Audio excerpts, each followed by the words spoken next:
Birds flying high, you know how I feel.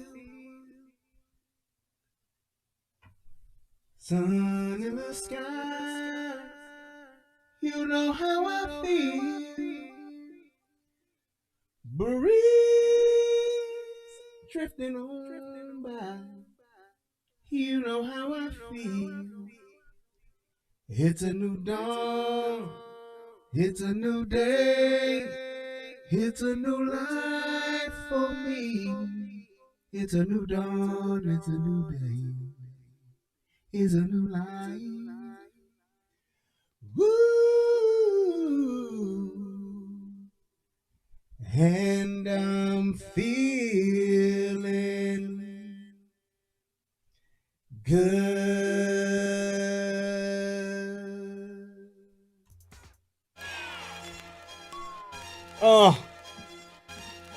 Y'all ready for me? Cause I'm ready for y'all niggas tonight. This be Sneaky. Here I is. Hey! What's good? What's good? Here I is. Here I is. Here I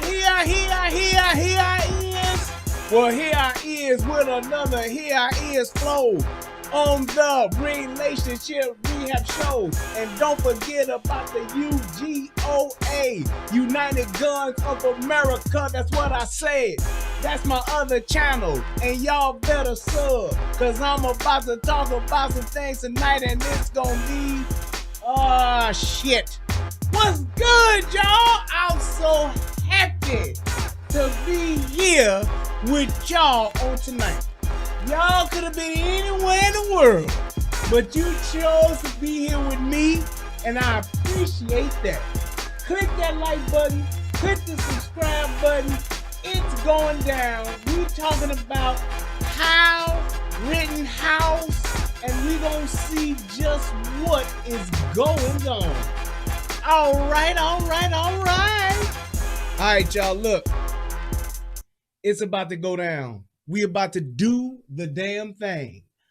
I am ready to break this thing down. Now, a lot of people have been commenting about this, and you know, matter of fact, I'm just gonna go ahead and we're gonna get it cracking, and then I'm gonna do my thing, do my chit-chatting voice.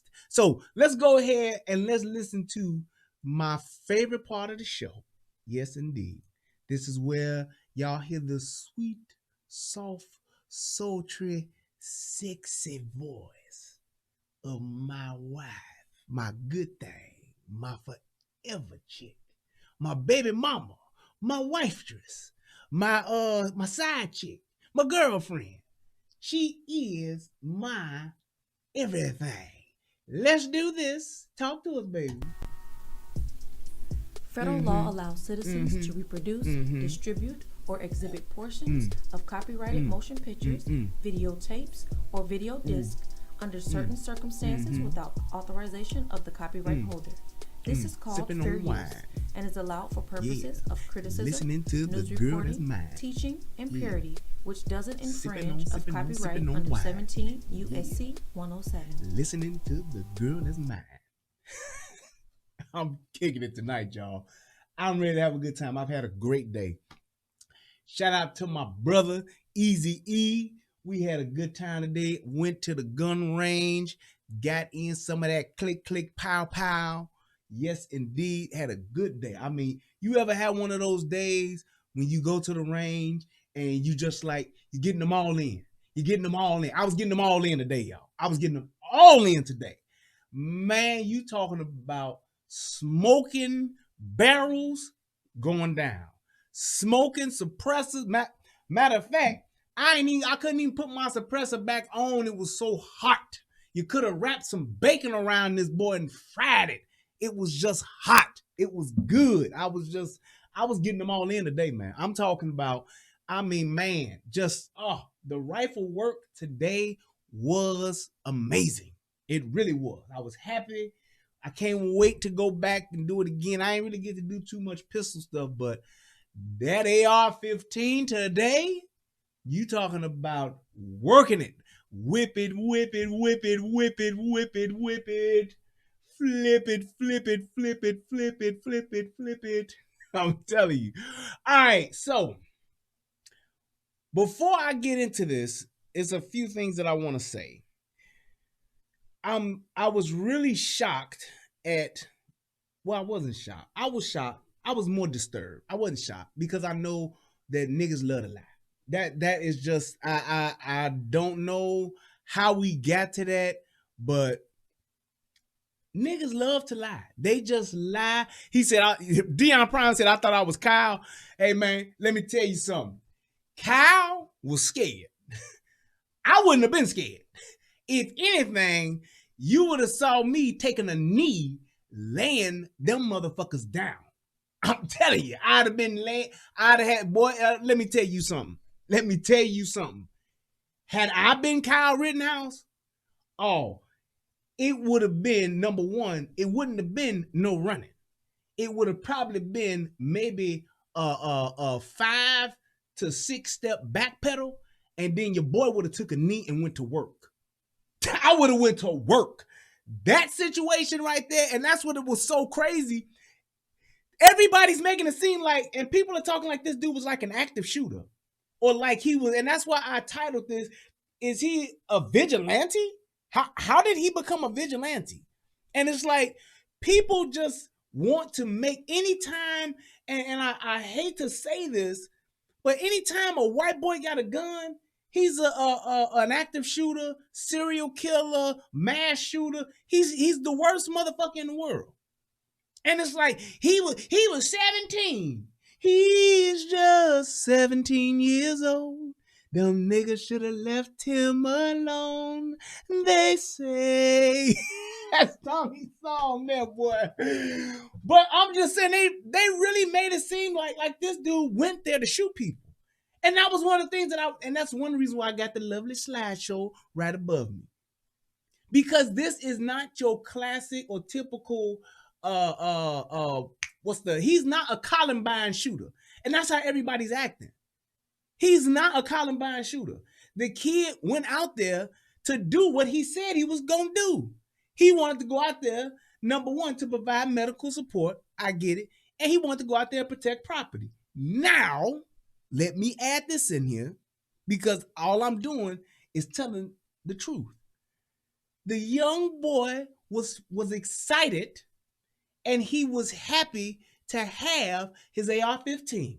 He got his AR. I don't know if he's had it for 10 years or if he's had it for 10 days, but he had his AR. He had his sling. He wanted to go out there and protect some shit because he felt like he could.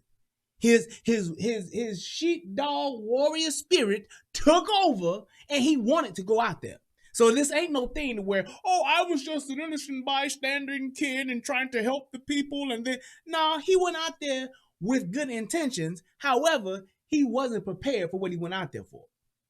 And the fact that dude went out there, and even though he's 17, about to be 18, he shouldn't have been out there. He was 17. He wasn't supposed to have no bullshit. I can't tell you how many people done had guns and they wasn't supposed to.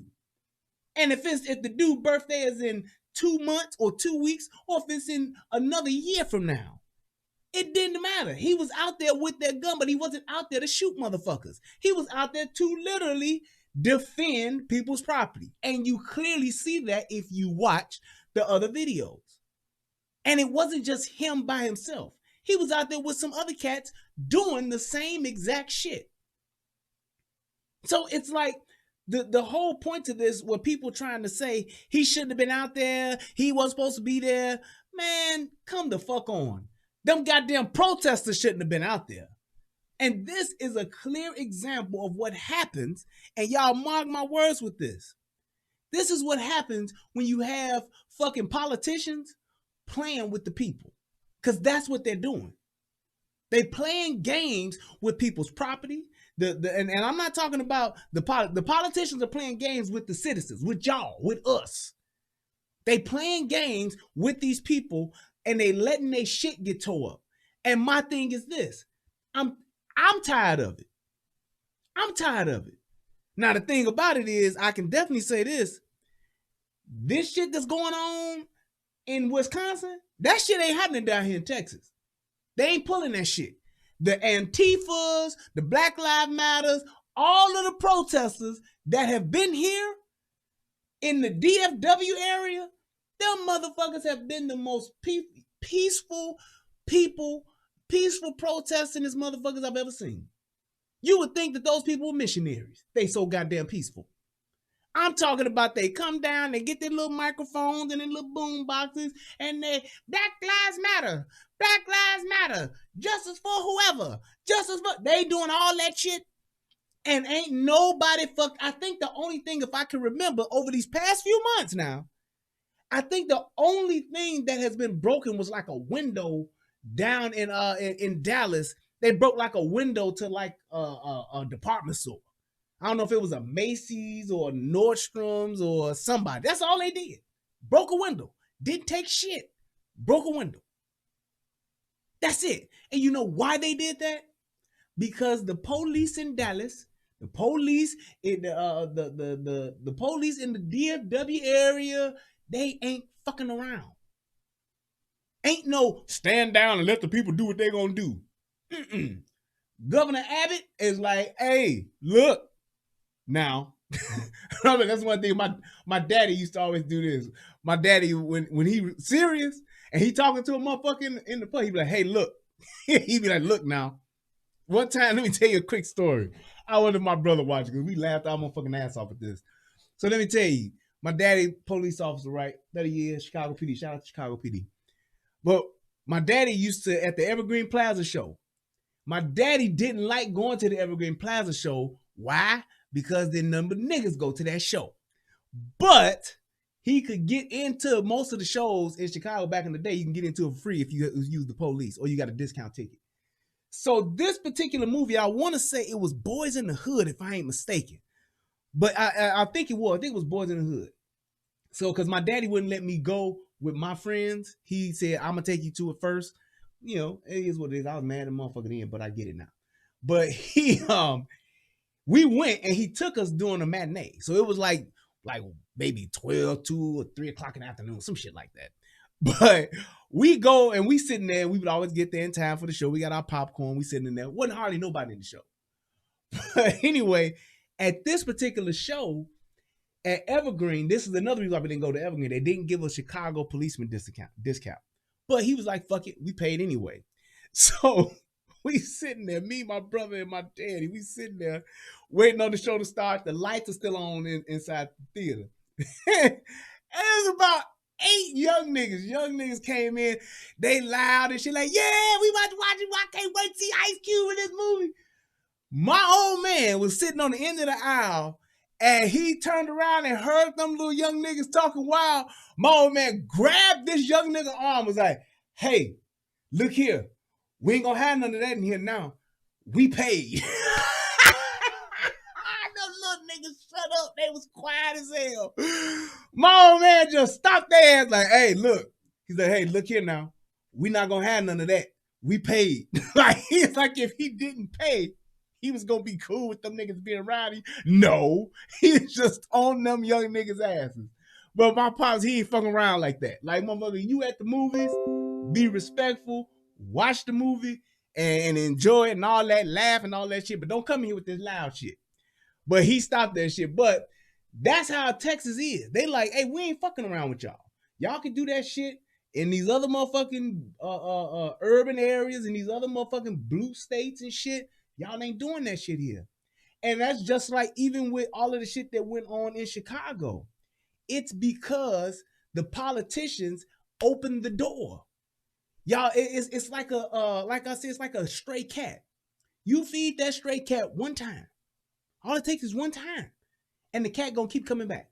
Cat ain't going nowhere. The cat will lay under your window. He'll go in the bushes. The cat will have 35 kittens. The cat won't go nowhere because he had a free meal. And that cat is figuring, if they feed me once, they'll feed me again. So that's why a cat won't leave. Stray dog, same thing. That's what they did. And them letting these people tear this shit up, letting them, they protesting peacefully. Here's the thing. They not protesting peacefully. Y'all see them tearing up shit. Y'all see them setting shit on fire. Y'all see them burning up car lots. Entire car lots. What the fuck does a man getting killed or shot by the police have to do with you tearing up a bunch of shit and setting shit on fire? It makes no sense. And they let them do it all because they want you in despair and chaos. That's what they want. And the thing is that it's happened for so long, and people, because of social media and everybody being able to actually show this shit, we not just seeing what the media is doing. The media is the mass media will show you bits and pieces of a video to make some shit look a certain way. They'll spin it. And then you'll be thinking, oh, damn, that's terrible what they doing. Oh, man, that's terrible. Oh, they was peacefully protesting. How the fuck do a Wendy's catch on fire and get burnt down and it's peaceful? That's not peaceful. That ain't no accident. It's just like in Sal's Pizzeria.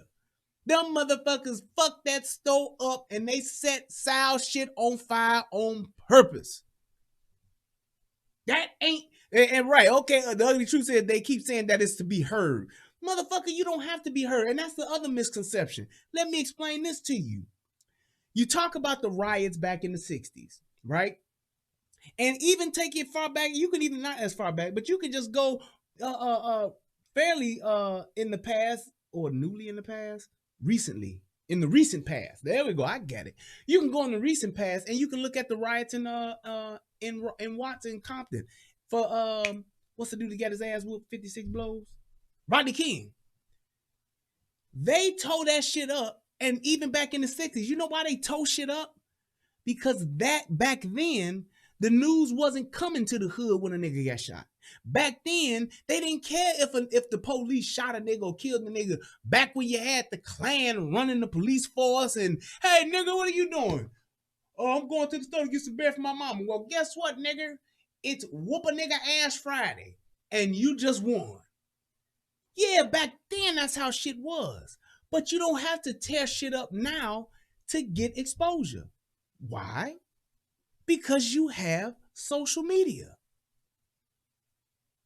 You got social media to take care of all that shit. Motherfuckers can go live on Facebook. You can go live on Instagram. You can go live on YouTube. You can go live right now and just say whatever it is you want to say, show whatever it is you want to show, and you don't have to set shit on fire to protest. You don't have to burn shit up, tear shit down, steal, loot, and you don't have to do that. So that's why I'm saying today, it's no excuse to go and tear shit up. You want to protest, you want to walk up and down the streets and all that shit, and we shall overcome, lock arms, fine. But the minute you get a Molotov cocktail, a brick, a crowbar, and you want to go kick in the front doors at Apple, you full of shit. You're just trying to get some free shit. That's it. There is no protest in destruction. There isn't. Thank you. That's another point. You can record every fucked up bullshit, fuck shit incident that happens in the world today. You can record it. You can document it with ease. You can document it easily. No problem whatsoever. There is too many ways to bring attention to what it is that you're seeing or what it is you want to speak up about to where you don't have to do what they did back when King got shot. Or assassinated, I should say. Back when you had the riots and all that stuff in Detroit, when they fucked Detroit up, the riots in 68 in Chicago and all that shit, you did that shit because you wanted the news to see it. Because the news would be like, goddamn, 4 city blocks burning in downtown Detroit? Let's go. They would hear that shit being called out over the police scanner. So they would come down there and then they would see, well, why are you burning stuff up? We burning stuff up because of what they did to Mike Jones. Who? Mike Jones. Who? Mike Jones. So yeah, you had that then, but nowadays you don't need it. It is not necessary at all. So whenever somebody's trying to justify, they want to be heard. Motherfucker, you have a platform that you can create at your fingertips. We are the downtrodden, we the poor, and we the meek, and we don't have a voice. Motherfucker, you have $1,000 phone in your hand. Document and say whatever it is you want to say. Record and put your shit out there. It gets around. So there is no reason for any of these people that's talking about protesting and we tearing shit up because we protesting. No. You want an opportunity to get some free shit. And the rest of it is the agenda of Antifa, Black Lives Matter. It's political terrorism. They're terrorizing the good, upstanding people for the sake of power. They are literally just trying to do, and y'all mark my words, after this election, watch how all this shit trickles down and die off. Watch. Wait until November. Watch how all the COVID shit start becoming old news. Watch how all of the Black Lives Matter motherfuckers start drifting back off and going back into their holes. They're going to all slink the fuck away when this shit happens. They're doing all this. So it's like, to take me to this point here, these people, and I can't be mad at them. It's so much bullshit going on that these protesters are literally terrorizing the people that are living their lives. They're doing it too, as Bane would say, the people. It's the corrupt that are out here allowing people to be victimized. People who have worked their entire lives to maintain and to start their own businesses. The people that are suffering right now today are the entrepreneurs. The people who are suffering are the people who worked for the entrepreneurs. And I'm telling you right now, that whole Democratic agenda, it is to keep you on the government teat. The more dependent you are on the government for finances, for welfare, WIC, all those services that you're getting is free. Yes, I get it. But when you're living off of what that is being given to you, you are a slave to that thing. That thing holds power over you. That thing has now the ability to control when you eat. They get to control what you eat. They get to control how much money you get. Think about how niggas went crazy when they lowered that $600 for that. I'm sorry, that extra $600 on top of your unemployment that you was getting. They lowered it to $400. Niggas lost their mind. The fuck y'all mean? It's $200 y'all taking from. That's what happens. They got you hooked. They got you hooked on it. Oh yes, we're gonna give you your unemployment so you get, what is unemployment? Is it 2/3 of your pay? Yeah, you get 2/3 of your pay, but with your 2/3 of your pay, we're gonna give you another $600 on top of it. So it's like, shit, I'm actually making more money sitting my ass at home than I was when I was going to work every day. Who's gonna turn that down? You telling me you're gonna give me a free lunch and a free dinner? Oh shit. I can't beat them odds. I'll take that. It's crazy. So it's like, when you look at what's happening and you look at how you're being treated and you look at what's happening to the good people of the country living in these neighborhoods, and those people are suffering, those people are getting tired. They're getting tired. They're getting tired of people waking their ass up at all hours of the night, telling them they need to move, they need to give up their house, they need to stop living in gentrified areas. What? So now they're saying, shit, what can I do? I gotta at least stand up and try to defend the shit that I have. Because my government ain't doing nothing for me. My local government is telling the police, don't do shit. Stand out there and take it. Yep, I know. Don't arrest nobody. Don't lock nobody up. Don't release the hounds. Don't do nothing. Just let them do what they do. And how does that work for me? So you telling me, the law-abiding citizen that's doing everything y'all want me to do, I pay my taxes on time, I pay all my bills, all of this shit that I'm doing, I get penalized for it by getting my shit pushed in? kicked in, burned down. That's what happens to me. It's just, and that's my same ideology with gun control. We want to make more gun laws. Why? The criminals ain't listening to it.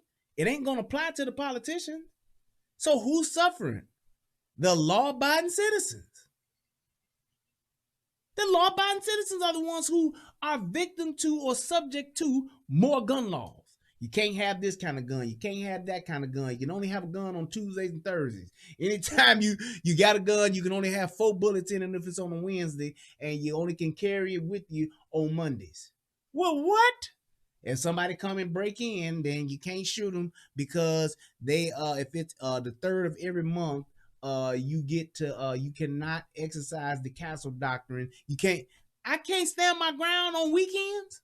It's like they want to come up with so many laws, and all it does, the majority of the people who are the law-abiding citizens, they the ones you want to tax. And then in order for you to even be able to carry a gun, you got to pay this fee. You got to go take this class. You got to pay this other fee. Do you realize in Illinois, you got to have a firearms owner ID. You got to pay for that. Then you got to take the concealed weapons license class. You got to pay for that. Then you got to pay for the license. Then you got to renew every time. Then if you want to buy ammo, you got to have an FOID card in order to purchase ammo. Then on top of that, if you're in Cook County, you can't have an AR-15. What? So I got to pay all these fees. Then I got to have all these other restrictions. Then I got to have 2 pieces of just to buy bullets? Are y'all serious? That's what they're doing to us. They're making you all victims. They are literally tying not just law enforcement hands, but they're tying your hands behind your back so you won't do shit. Because if you're a victim, if you're afraid, when you have fear, you will give up anything to not be afraid. Remember that. When you are living in fear, I don't know what they're going to do. What are they going to do to us? They might do something to us.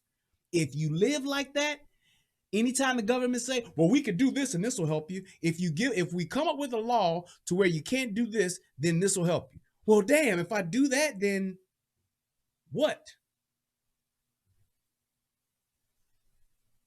It's like, man.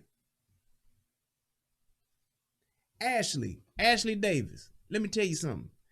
Just like you didn't announce yourself when you subscribed, just unsubscribe. You don't have to announce your departure. Don't go away mad. Just go away.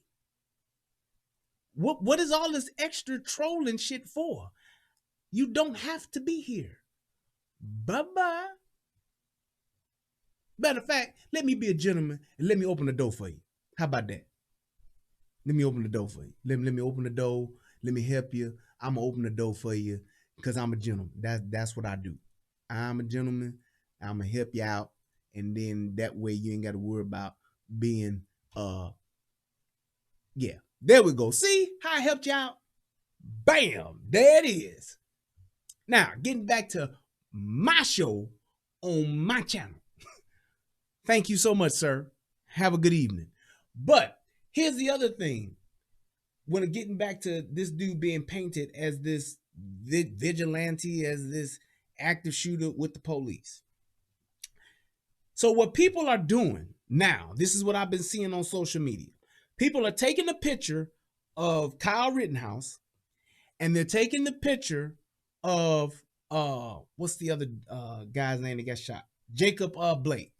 They're taking his picture and saying, oh, the police will shoot him in the back 7 times, but then they'll show Kyle walking with his hands up after he just shot 3 people and the police drove right by.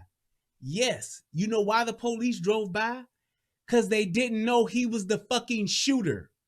There were dozens of people out there with guns, including one of the motherfuckers he shot. Plenty of people were out there with guns. The police were responding to the call. They were going to the scene. They didn't even know what the fuck was going on. They didn't know who that person was. He's walking down the streets in a non-threatening manner. That's why they drove past him. There were plenty of people walking around with AR-15s, walking around with handguns, walking around with skateboards, a graduate from Skeeter Mill College. Plenty of people walking around with weapons, so you don't think that, oh, this person got a weapon, I need to stop him. You're not going to think that. So I don't understand how people are trying to match those two up. And the other thing about that, Kyle Rittenhouse didn't have no warrants. Okay? He, at that time, was not known as a criminal by police. So they didn't know who he was. He was just a law-abiding citizen from the looks of what they could see walking down the street. So why would they stop this guy? Why would they arrest this guy? They were telling them to get out of the way and to go home. However, had the police been there from the beginning to stop the protesters, none of this shit would have happened. Did you ever think about that? Did you ever think that the reason why these protests have been getting out of hand, it's because the police have had their hands tied because of the politicians who've been telling them, put your hands in your pocket.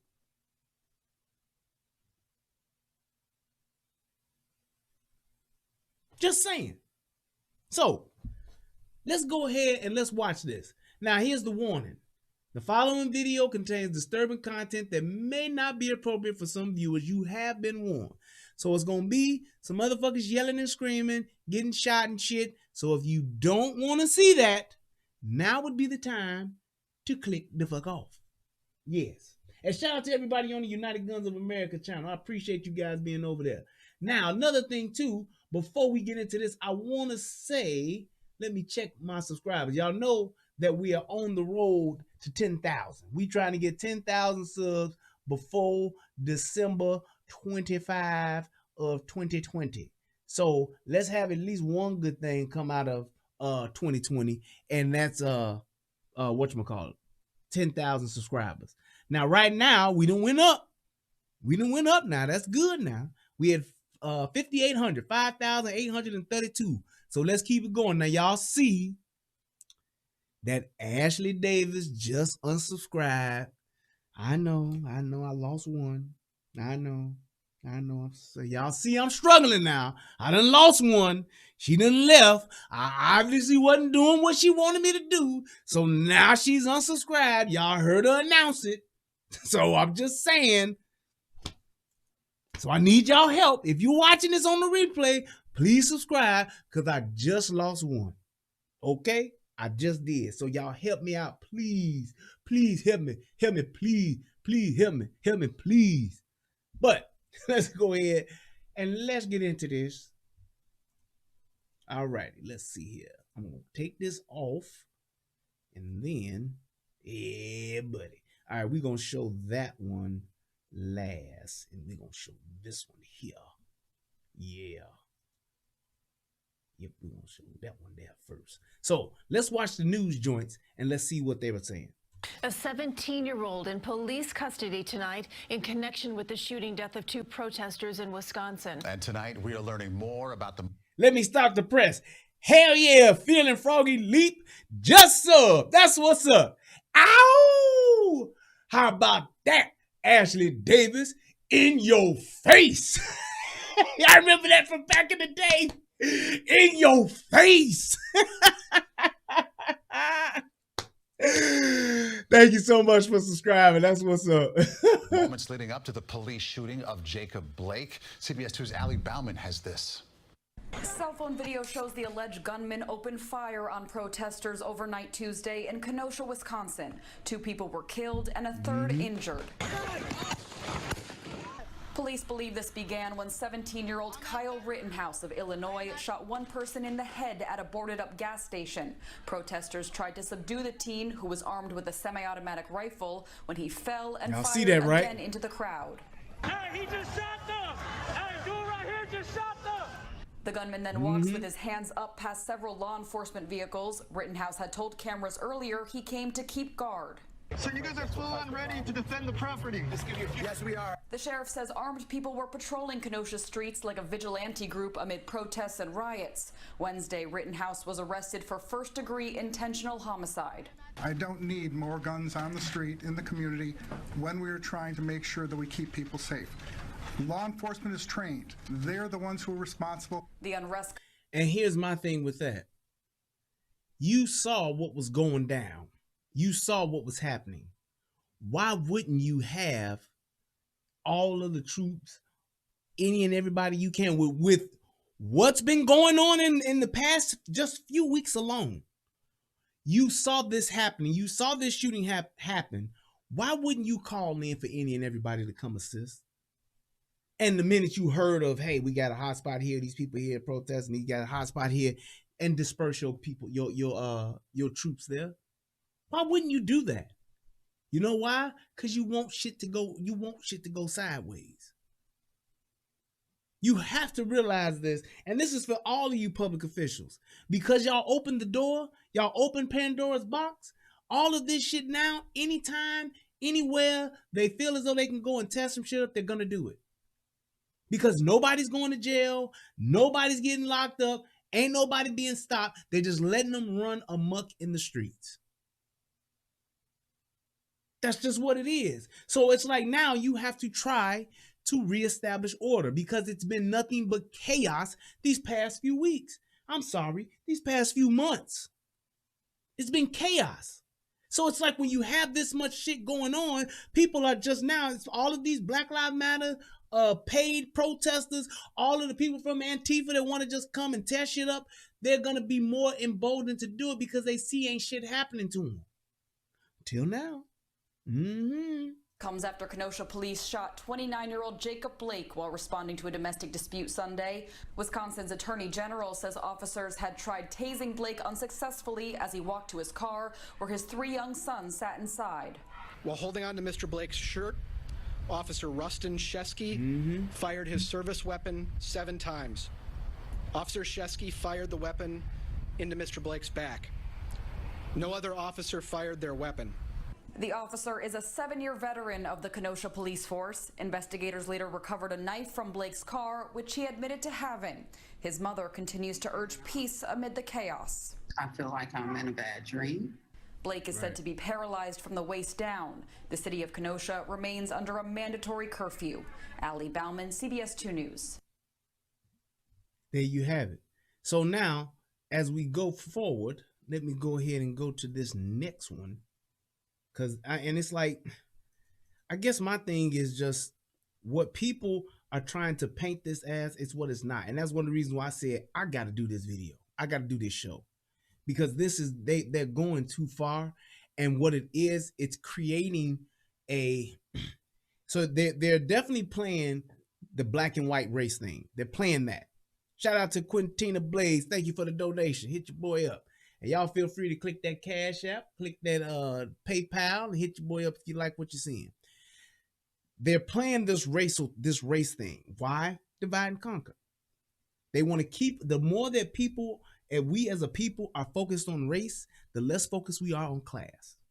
The haves and the have-nots. I've talked about that many a times. But when we have people say it's a black thing or it's a white thing, this had nothing to do with black or white. Hear me.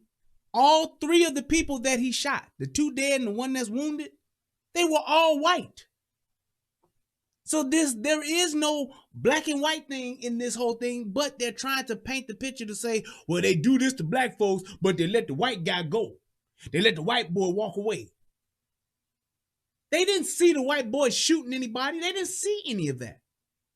And it's like, and once all of this went down and they got all the information, they came and they figured it out. And they got him arrested. He has to go through the process. That's it.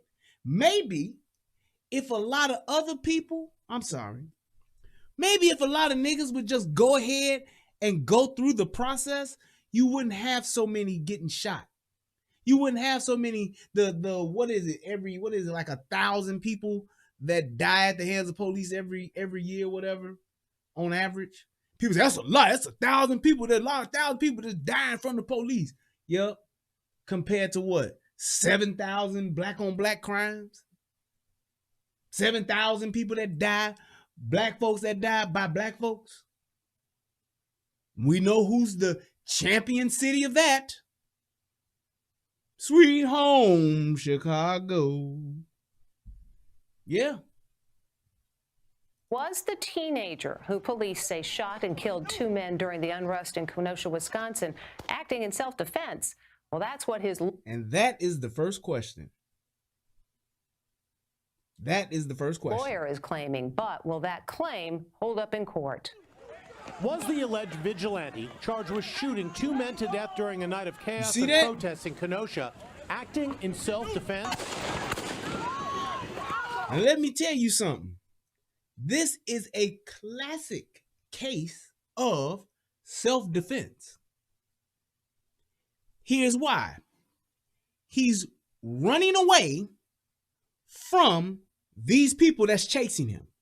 He had already gotten hit with a skateboard. White boy pulled the Skeeter Mills on him. You see this picture right here? Oh, this is perfect. Let me see if I can go back here.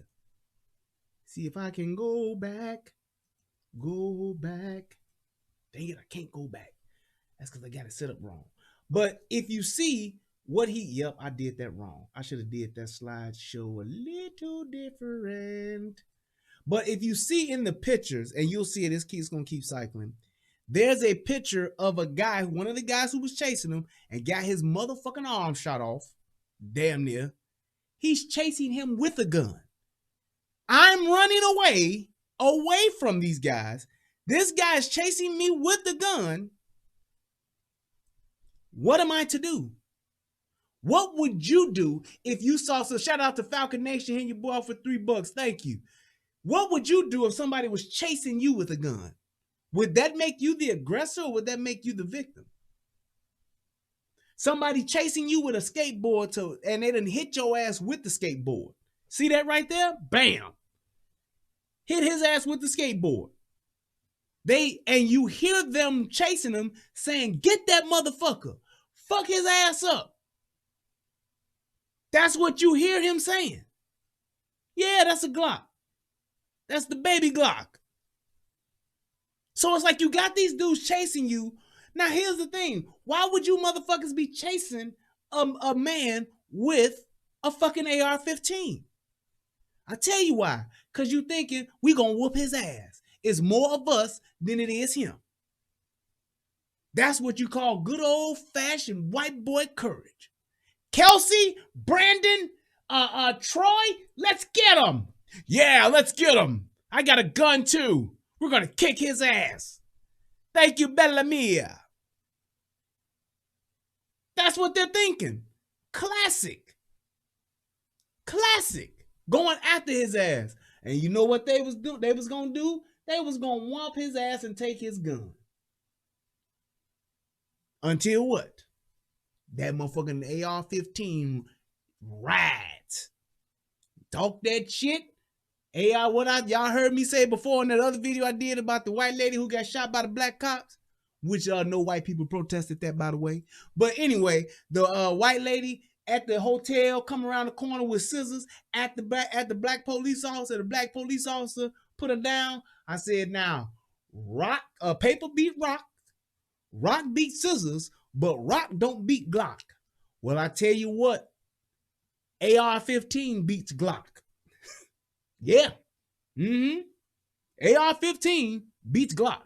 And that's what happened here. And that motherfucker just let it ride. And I'm telling you right now, he was in all right to do so. Fuck y'all chasing him for. Fuck y'all gonna do. Y'all gonna beat his ass. And then you can even see there's another video where you see one of the guys that got shot, the dude that got shot in the head, minutes before, they got video of him talking about, shoot me, motherfucker, shoot me. Well, you got your wish.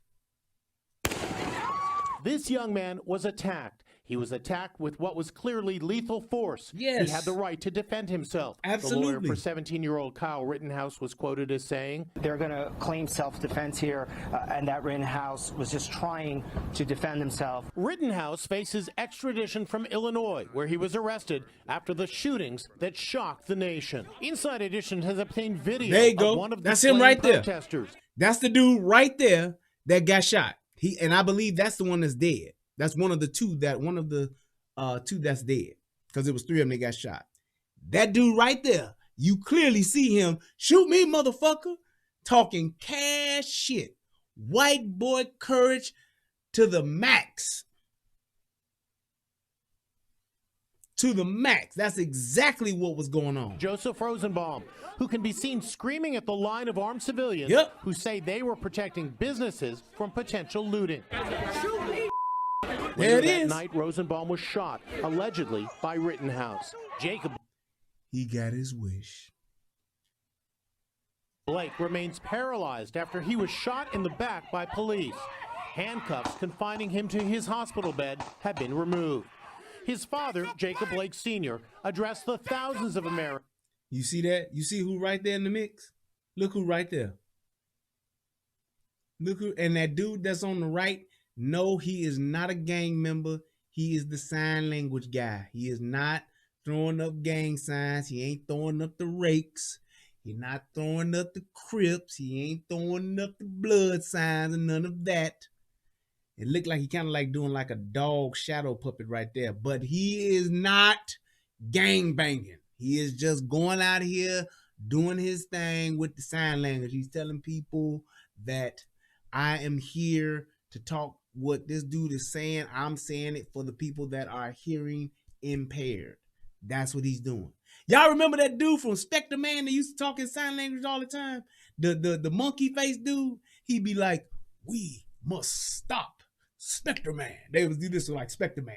Spectre Man must be stopped. If we do not stop Spectre Man. Y'all remember that Spectre Man shit? But anyway, look who's right here in the mix all the time. Al Sharpton.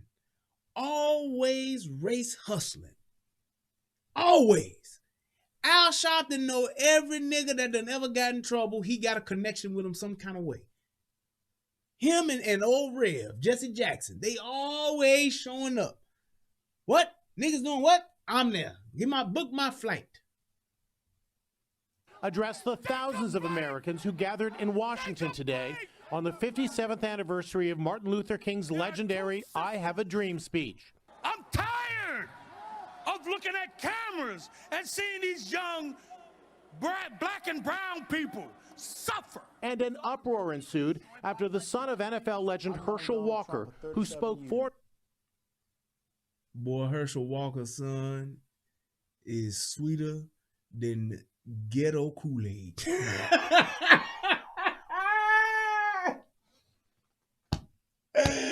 That boy is sweeter than ghetto Kool-Aid. I'm talking about the Kool-Aid that Peanut be making at Shireen house. Right before he fixed some Dick Gregory for his uncle. That I'm pouring in half a bag of sugar sweet. That's how sweet that boy is. 2 nights ago at the Republican convention in support of President Trump's re-election, weighed in on the Jacob Blake shooting. Another incident of a crazy, violent criminal refusing to follow directions from police officers across the... Hey, and he's right, too. He talking right. He talking right, but his wrist is to the left.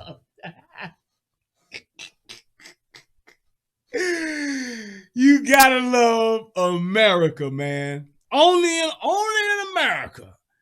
Did y'all see that boy? Hey, he was voicing his opinion, though. I ain't mad at him. He doing his thing.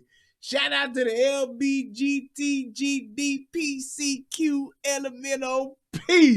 America, the fallout to the Kenosha tragedy. A crazy, violent criminal refusing to follow directions from police officers across America. A crazy, violent criminal refusing to follow directions from police officers across. A crazy, violent criminal refusing to follow directions from police officers. A crazy, violent criminal refusing to follow directions from police officers. This is what he really wants to do. A crazy, violent criminal refusing to follow directions from police officers. A crazy, violent criminal refusing to follow directions from police officers. A crazy, violent criminal refusing to follow directions from police officers. A crazy, violent criminal refusing to follow directions from police officers. A crazy, violent criminal refusing to follow directions from police officers. A crazy, violent criminal refusing to follow directions from police officers. Okay. Across America, the Kenosha tragedy shows no signs of letting up. In Minneapolis, disturbing video. Goodness. A trash can lid was thrown at this police officer. Hey, look. No cap. No cap at all. I swear to y'all, I'm 99% sure that this video that you see right here of this police officer getting fucked up, one of the niggas from my hood back on the block, shout out to my nigga Chris, I think that this is his video. And if it is, I hope he got paid like a motherfucker for it. Yeah, they fucked him up. It was thrown at this police officer. Yes. It was thrown at this police officer. It Yes. was thrown at this police officer. I swear, y'all, my nigga, nigga from my hood, that nigga filmed this shit, and I saw this on his Facebook before this, because it was longer than this little clip. But a nigga took a garbage can, the metal, you know how they had cans outside on the street you put trash in? This one was metal, and it looks like a nigga frisbeed the motherfucker, or did a discus throw with that motherfucker, and knocked this police officer clean the fuck out.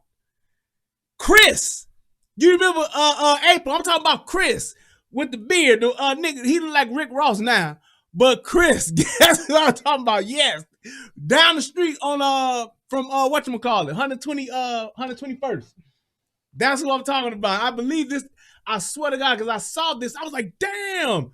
But Chris, I believe, filmed this. I'm telling you, I'm almost positive that's his video. Sir. Woo! God damn, I'm telling y'all right now, if a motherfucker hit me like that, I'm turning around and I'm gonna shoot somebody. That dude, Cole, he out. New York, players out at like the a Mets motherfucker. Marlins baseball game came on the field. Yes, but tall not to play Chris. ball. Yep. Instead, they stood in silence for 42 Yeah. seconds in memory of the immortal number 42 himself, Jackie Robinson, then walked off, leaving a Black Lives Matter t-shirt on the field. The Mets and Marlins will not be playing baseball tonight. Organizers of the MLK anniversary. I don't. Here's my thing with this, with sports and this situation, and this is what upsets me. I ain't mad. I'm not mad at LeBron them and everybody else. Kenny Anderson or Kenny Smith. Yeah, Kenny Smith. All y'all walking off. The thing is this. Y'all are walking off y'all jobs. Cool. Y'all protesting. Cool. Y'all, only thing that I hear y'all niggas saying is Black Lives Matter. My point is, you gonna protest? Okay. You gonna demonstrate? I get it. But y'all have platforms that are so big that if y'all had y'all shit together, the agenda would already be set. You have all eyes, all media is on all of you athletes. Anybody that has a major platform, and y'all want to be y'all want to be activists, right? Y'all want social justice and all of that, then have a plan. Have a solid plan. So, because it's not about we just want to have awareness. Well, what do you mean awareness for what? What are you talking about? We want to have awareness. We trying to stop the kill. Come up with an actual agenda. This is what we want to do. We want to change the law for this. We want to stop that. We want to change this. Just let me give you an example, because I'm gonna practice what I preach. Let's say, for instance, if you really wanted to change some of the stuff that's going on, one of the places you can start, let's say, because here's the thing. Y'all are talking about the biggest thing about this whole shooting. He ain't had to shoot him in the back though. Right? Okay.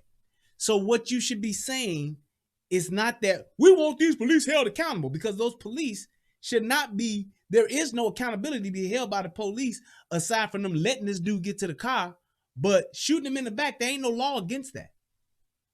There is no law against a police officer shooting a man in the back. That's going for a weapon that has already been tased, that was already fighting the police, and he's going to a vehicle for a weapon, or where there is a weapon. So what you want to do is say, we want a law that says law enforcement can't shoot people in the back. That's something that's actually saying, okay, this is something attainable. This is something we can work on. We can write this in the law. We can do training and all that other shit around it, and we can make that happen. You can't shoot a motherfucker more than 6 times or more than 4 times. That's something that you're saying clear and cut. This is what we want. We want a law that says this.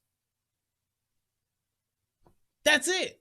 That's what you do, as opposed to just saying, we want the killing to stop. This is ridiculous. This keep happening. This is terrible. This is this. Because all of that you're trying to protest against, bring awareness about, trying to stop, there is no start. There is no place to start to correct this. There just isn't. So it's like, if you want to come up, and my thing is this, and especially coming from a law enforcement perspective and being fair, what needs to happen, well, let me finish this video and then I can tell you what needs to happen. Events say because of the pandemic, they did their best to discourage people living in high-risk states from attending. So one of the things that you want to do is you want to create laws to change things to where if they do this again, which it probably will happen again, there is laws already in place to stop this from happening. And that law should be, if you want to say, hey, can't shoot a person in the back. Okay, great. Here's the other law for people, because you got to have it on both sides. So if you're going to take away the police officer's ability to shoot somebody in the back, fine. Here's the other thing. Citizens cannot resist arrest. Once you are told that you are under arrest, you have to surrender. If you do not surrender, that act of you not surrendering, for you not complying with the police officer, should be taken as a threat. And it should be taken as a threat to police officers and to civilian safety, which would then put them in position to use lethal force. If it's a law, then there is no excuse for ignorance of the law, and then everybody will know. Niggas, drug addicts, superheroes, villains alike. You would all know, if I resist arrest, I am now perceived as a threat to officer and civilian safety, and deadly force can be authorized. That's what you want to do. You want to change it to where you can say, okay, let's stop this shooting. They ain't have to do all that. It don't call for 7 shots. You right.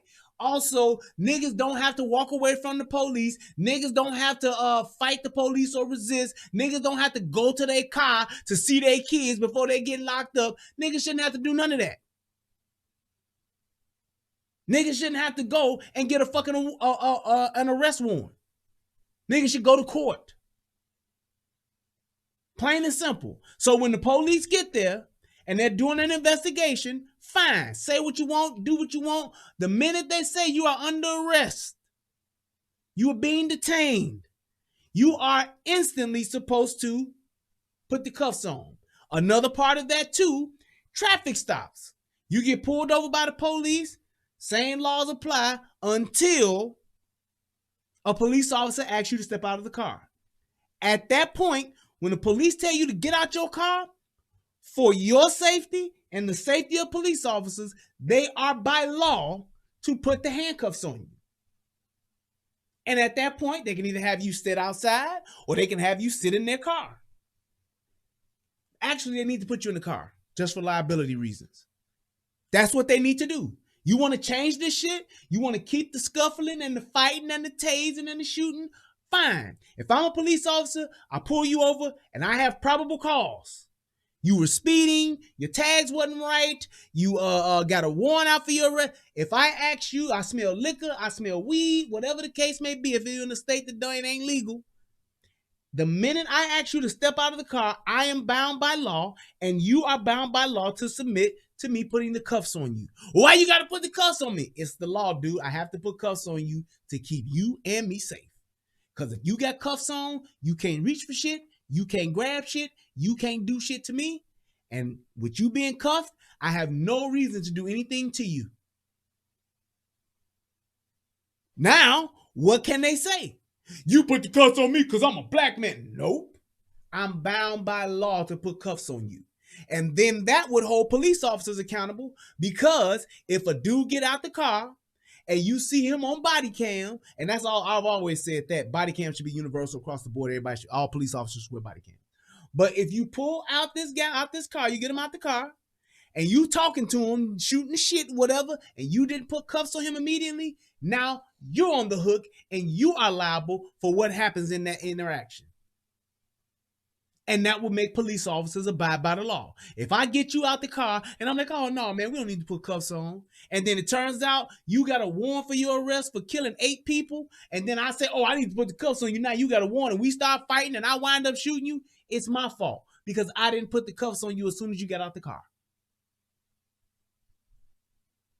If I put cuffs on you as soon as you get out the car, then now what? If I hit you, why did I hit you? Yeah, he's cuffed.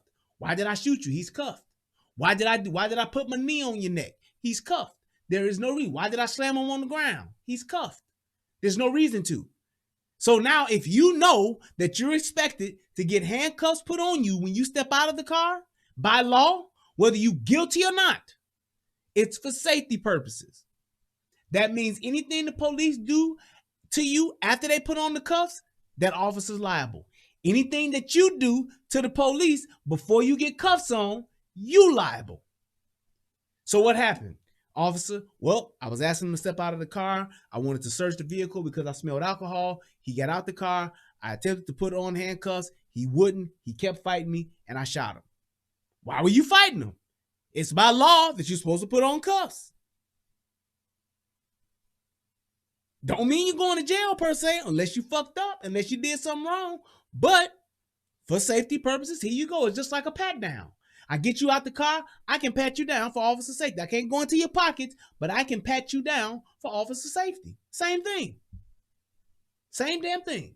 So if you want to actually, to all my activists out there, to the LeBrons and the Kenny Smiths and everybody else is out there protesting and talking about we got to do this and do that and stop the killing, here's how you do it.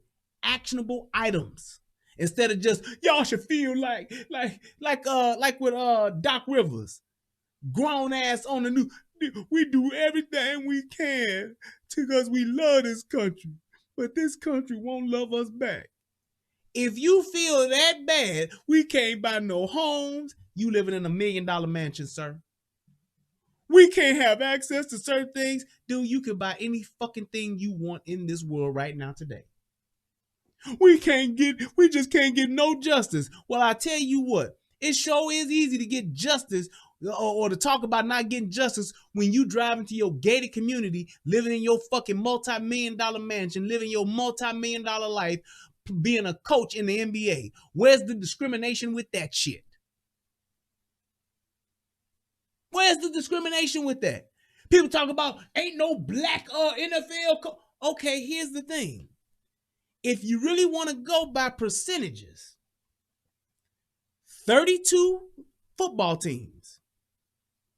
Black folks are 14% of the population. Black men are what? 7% of that population. So if you really want to talk football, it should be about 7% of ownership in the NBA. I mean, in the NBA too, but in the NFL. So you take 7% out of 30 of the 32 teams. How many owners is that? Somebody who good with math, put that in.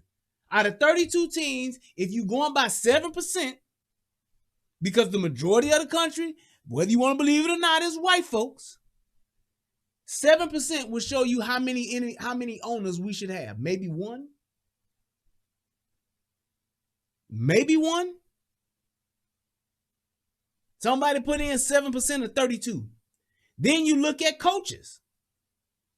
Offensive coordinators, defensive coordinators, 2.24 teams, 1.9. So you're saying 1 to 2 teams should be owners. Okay? So we're talking about 1 to 2 owners. So you look at the NBA. How many owners do we have? We got Michael Jordan, And who else? I don't know who else, but I know Michael Jordan is a part owner of a team or whatever. But my thing is this.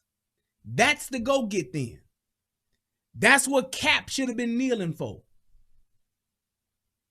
Now, when you look at the players, now we on the other side of this. That's disproportionate then, ain't it? You would have to round it down. So we talking about one NFL owner, one NFL head coach, one NFL offensive coordinator, one NFL defensive coordinator. That's what we talking about, right? Do 7% of what's the roster? 55 players. 7% of 55 would be what? So you talking about you want to talk the numbers and let's be fair and equality and have equality? That's what the go-get would be then. We want one owner in the NFL. We want, what is that? One quarterback. Right. So we talking 3 quarterback. What is it? 3.5 or 6.5 out of a 55-player roster? So we talking about if we want to do that and go by the percentages and being fair and equal, out of 55 players, 3 or 6 of them should be black. All the rest should be white with a few Hispanics.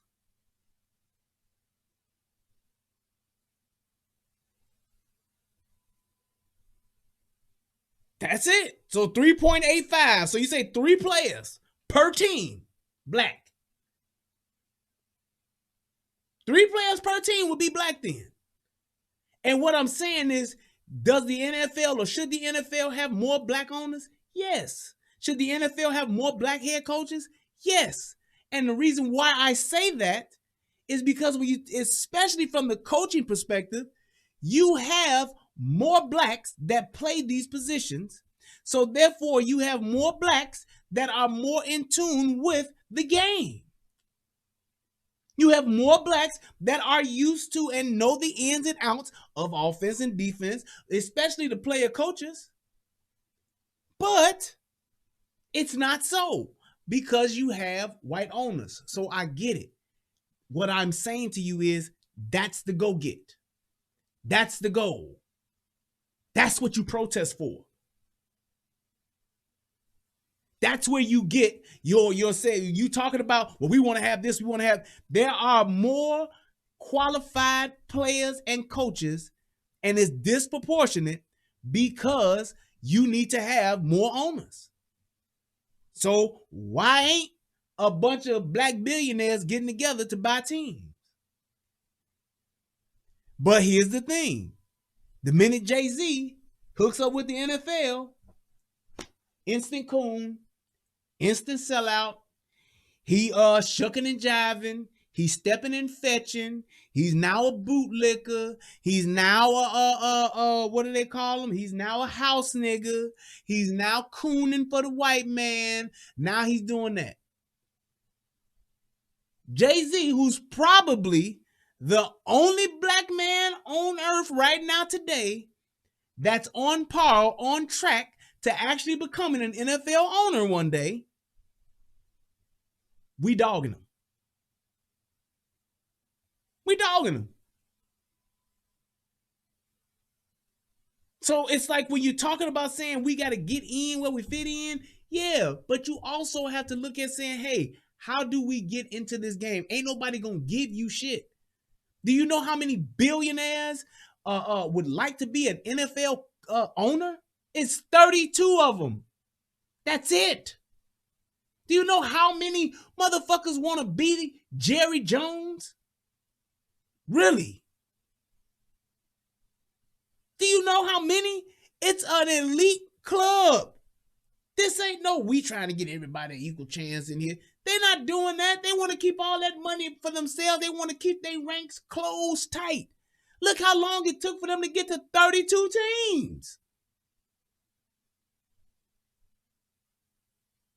Just saying. When you really want to look at it, it's like this. You want your spot, you want your space. The reason why we get the short end of the stick, and hear me when I say this, y'all, we get the short end of the stick because we don't own shit and we ain't built shit.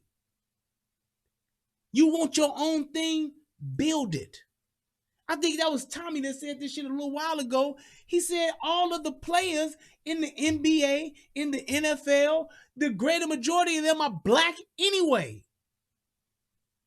But how many of y'all supported Ice Cube's 3-on-3 league? Crickets. Now it's quiet. How many? How come everybody ain't walking around with the jerseys from the 3-ball league?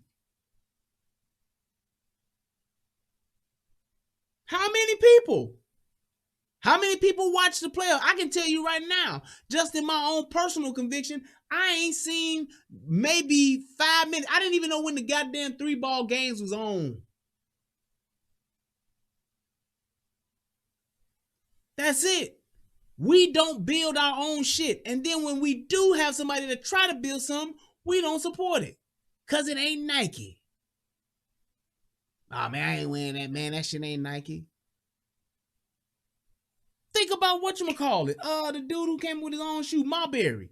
Stephon Marbury specifically came out with a gym shoe that was affordable for us. Because he said he didn't want no black kids killing each other for sneakers. And he didn't want black kids not being able to afford his sneakers. He specifically came out with an affordable gym shoe. What did we do? Man, them shoes whack as fuck. They only cost $40. Them shoes only $35. Man, them shoes ain't shit. If your shoes don't cost $150, your shoes is whack.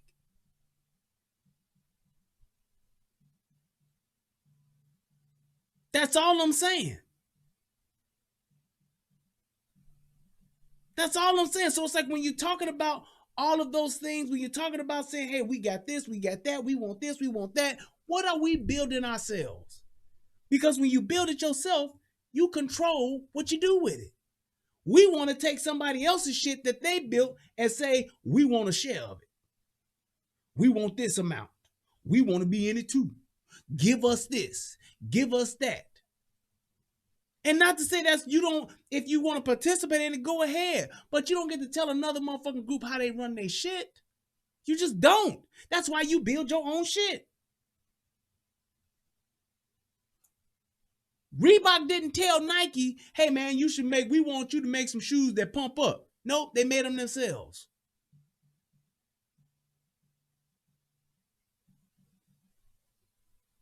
That's it. Let's go ahead and let's watch this video. I'm done with my rant. So this is the actual shooting here.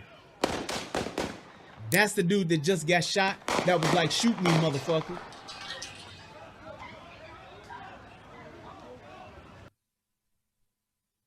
The dude that was like, shoot me, motherfucker.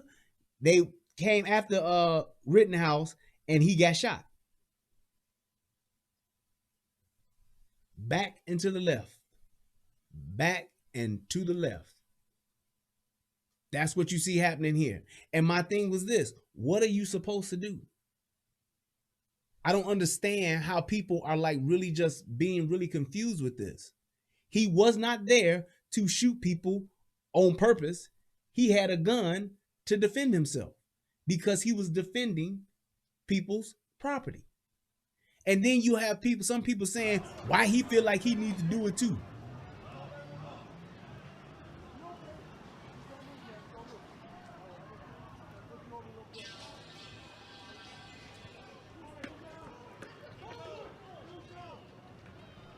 Yep. Now that's him, and it looks like that's him on the phone calling the medic after he shot the guy, or calling for help. I believe he was probably calling the police or calling for some people to come and help him. Because I don't believe that was his intention, was to go there to shoot motherfuckers. Who does that? Who goes out to a fucking protest or to a riot to shoot people and then call for help for the people that got shot? And the reason why he's saying, people are watching now say, well, now he running away. The reason why he's running away is because motherfuckers is now like, he the motherfucker that shot him. Get his ass. See?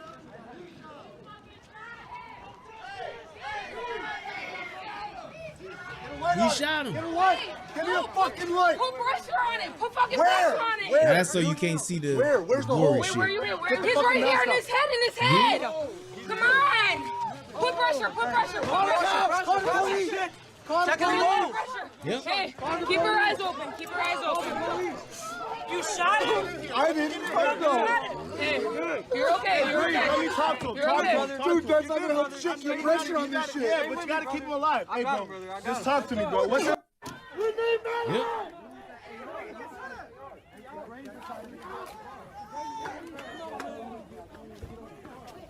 Now you see, now they're going after him.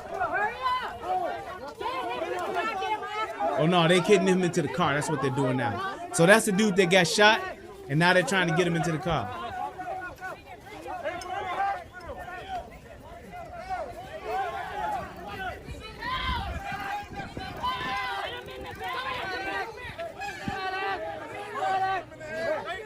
Call him for a medic. Keep the pressure on me, man. Get it, get back, get back. Get back, everybody, get back! Get back!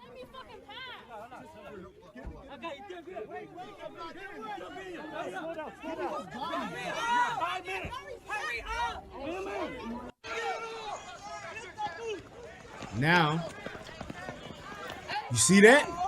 There's a swing right there.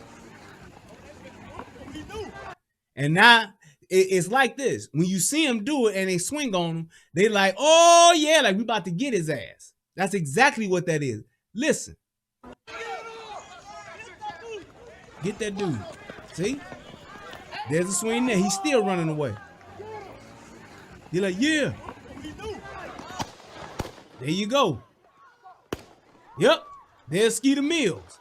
Skeeter Mills was the one that got shot too. That hit him with the skateboard. Then you gonna see this dude. He was coming at him trying to grab the gun. That's the guy that actually had a gun. Matter of fact, let me see if I can pull this up so I can show you in the footage, in the pictures. I got the right, so I can do it the right way now. But that guy there, he actually had a gun. And he was trying to grab this dude. Wait, why can't it let me do this? Damn it, man. Nope, it ain't gonna let me select it. But when you see in those pictures, you saw the dude who had the gun. That guy was actually there, and he tried to grab the gun from him. And he had a gun until that AR-15 shot his motherfucking arm off. And he's coming at him like this, trying to grab. He's trying to grab. Well, let me see if I can show it to you.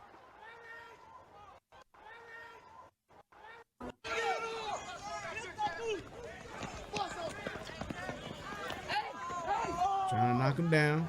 They're gonna do with the skateboard. Hits him with the skateboard. Boom. There you go. Pick that skateboard up.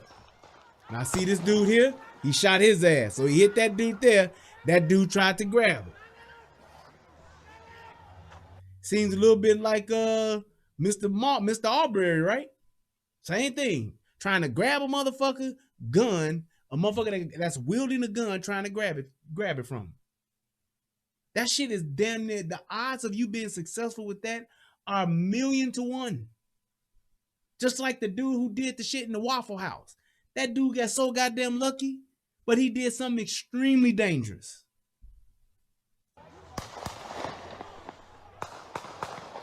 Now, you hear those gunshots? That's not that rifle. That's somebody else shooting.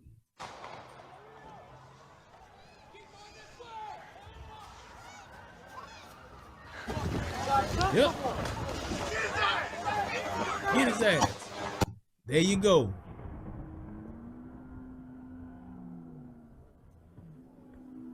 Yep. Yes. See that? And you right, Falcon Nation. That sling, having that sling is extremely important. If you don't have a sling for your rifle, get one. I recommend you to get a 2-point to 1-point type of sling. 2-point to 1-point. So it's 2 points on a single point is just basically where the sling comes around and it only connects to 1 point on the gun. Usually like I can show you. So like on my rifle here, this little thing right here, I got a QD. That's a quick detachable. And that's a single that you can connect. My sling is actually a 2-in-1. So you can connect it right here, which is probably what he had or something like it, or they usually connect it on the buttstock. I like it actually being on the gun, and then it hangs. That allows the gun to hang down like this, and you have a sling around your neck. Where the fuck is my sling? Oh, my sling is in my bag. And it hangs around like that, so it can hang. Then there's another QD right here. That's where you can do a 2-point. So you can have it connected here in the back and connected here in the front, right there. And then that way, that's how you'll see, and it's on both sides. So you can see the rifle and it can hang like this. So you can have the sling come across there, have it come around to the back, and it surrounds you like that. When you are shooting, you can actually take that and you can actually aim it like this and tighten that sling enough to where it holds the rifle to you, to your chest. Or if you got it like this, however you gonna have it, you have it and it holds it close to you like that. So that's what that does. So that's why he had that sling on where his gun was able to hang like that. So if you gotta, if you using your hands or something, your gun is right here in front and it's successful the way you can grab it real quick. Now, the other thing about that is when you have a 2-point sling, if you need to run, if you need to climb or something like that, you can actually take that and you can sling it. That's why they call it a sling. Sling it and have it either over your back like that, or you can have it across, or you can have it across like this while you're moving around. So that's why you get a 2-point sling. I would say at very least, whenever you can, spend the extra money. They cost anywhere between, I don't know, usually like 40. I've seen them as high as like maybe $120, depending on how nice you want it. But get you a 2-point sling that'll allow you to connect the single points. You can have it dangling in the front where you can rest on it like that, or to where you can switch it and put it on a 2-point in case you got a long trek. So let's say if you up in the mountains or you're taking a long walk or you're taking a long hike and you got to walk a couple of miles. You don't want that gun hanging in front because it'll be bouncing around like that. You take that sling, you can throw it on your back like that, and you can go ahead and do what you need to do. You can walk, you can run. If you got a thigh holster, you already have a weapon that's quick and handy to you, but you got your rifle on your back. If you need to climb over a wall, climb over a fence or something like that, or climb in a ladder, your sling is on your rifle is slung over your back, so that rifle's not in the way in your front. If you need to help somebody, you give them first aid or something like that, you take that rifle, you sling it over your back like that, and you go ahead and you can help, and you got your hands straight and nothing blocking you from in the front. But yeah, you clearly see him get his money, and you see the gun in his hand. Trying to take a gun from this dude, that's exactly what happened. Yep. Get you every time, buddy. And people are trying to say he was trying to get him. He was trying to grab the gun. I don't believe that. I believe that what that dude was doing is what they call a what do you call it? Damn it. Where you got your hands up, but you false surrender. That's what it looked like he's doing, because he's coming this way at you, and he got his hand, but he gonna fuck you up. He ain't trying to say, hey man, I'm just trying to talk to you. Hey man, don't shoot. If he's doing this but steady coming at you, he's going to attack you. That's called a false surrender. If I'm doing this and I'm backing away, I'm surrendering. But if I'm doing this with my hands up and I'm coming at you, I'm gonna put my hands on you. That's what you call a false surrender position. That's what it looks like he's doing. Yep. We got a gun, baby. Yeah. Ooh, they shooting. Ooh. Yep. Shot him. Get back. Yeah.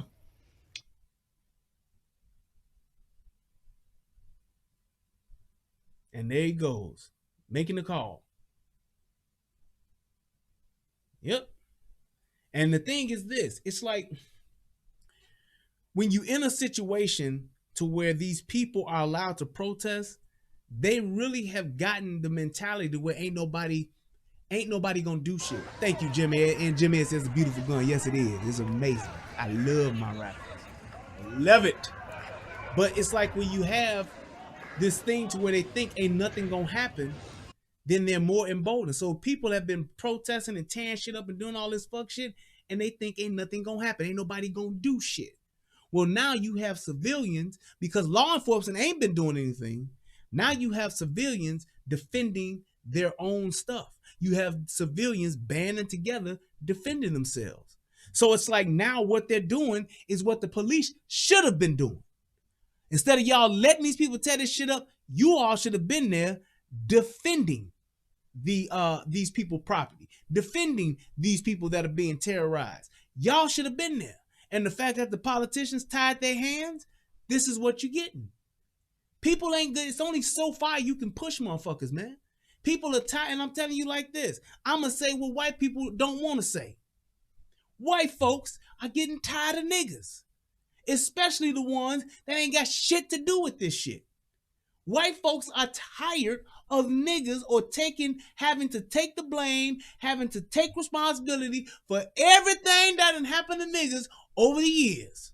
Everything that has ever happened to a black person, it's all white people's fault. And I know that they tired of that shit. I know when they talking amongst each other, they like, I'm so fucking tired of these niggas blaming me or blaming my people for every goddamn thing that's wrong with them. I'm telling you, they tired of it. I know I would be tired of it. Are there some things that our government needs to answer for that has happened to black folks? Yes. Let's address that. As opposed to trying to put every white person that's born today, if y'all ain't marching with us, then y'all against us. That mentality is what got us here. I don't blame the white people living on my block for my father's fathers being enslaved. I don't. Are there white people that have benefited from slavery? Yes. That's a government thing. Slavery was a business transaction. Our fucked up people in Africa sold our ancestors to the fucked up people coming over here who wanted free labor. Business. And once they got enough of them from over there, they started breeding them on their own over here. Business, like cattle. That's what they did. Face it, whether you want to admit it or not, yes, we were property. Yes, we were abused. Yes, we were mistreated. And yes, we do need some fucking retribution for the shit. Or some reparations from the shit. Not retribution, but reparations. We do. That's a government thing. That ain't a every white person that's on the planet thing. Every white person that ain't saying Black Lives Matter is their fault. And that's the agenda that needs to be had instead of it being a thing. Well, what are y'all doing? Why is y'all going? Y'all need to stop doing this. Love us. Take care. If you know that let's say for instance, every white person hate niggas. Every white person don't like black folks. Let's just say that's for instance. If that's the case, why are you asking the same white people that you say hate you, that you say are afraid of you, that you say don't like you? Why are you asking them to like you and to be nice to you? You would think that you would either go get it yourself and die trying, or you would go take what the fuck you wanted. And it's like those two options seems to be the farthest thing from black folks' mind. I don't understand it.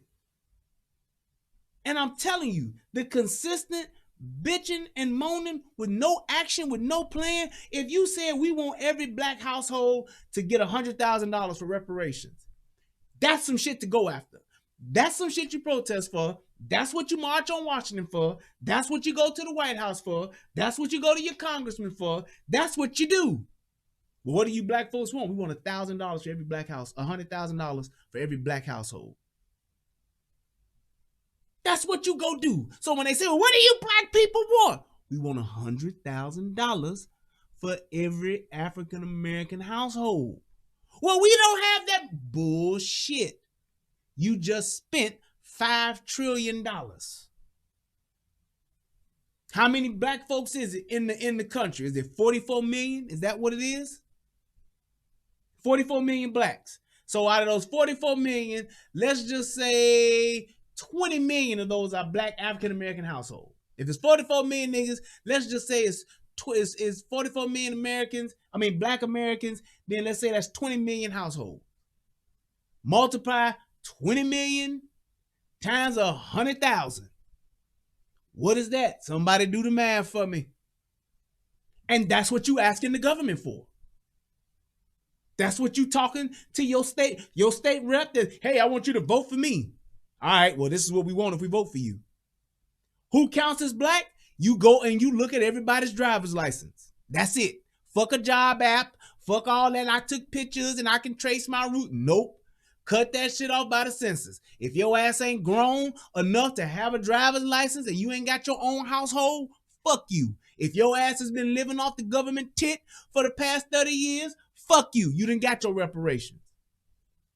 But every African American, that's $2 trillion. Thank you. That's what you asking for. And it ain't gonna even be that much because I know it ain't 20 million African American or black American households. I know it ain't.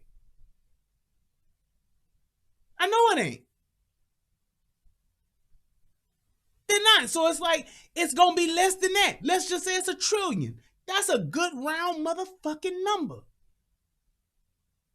You put $100,000 in every black American household, there you go.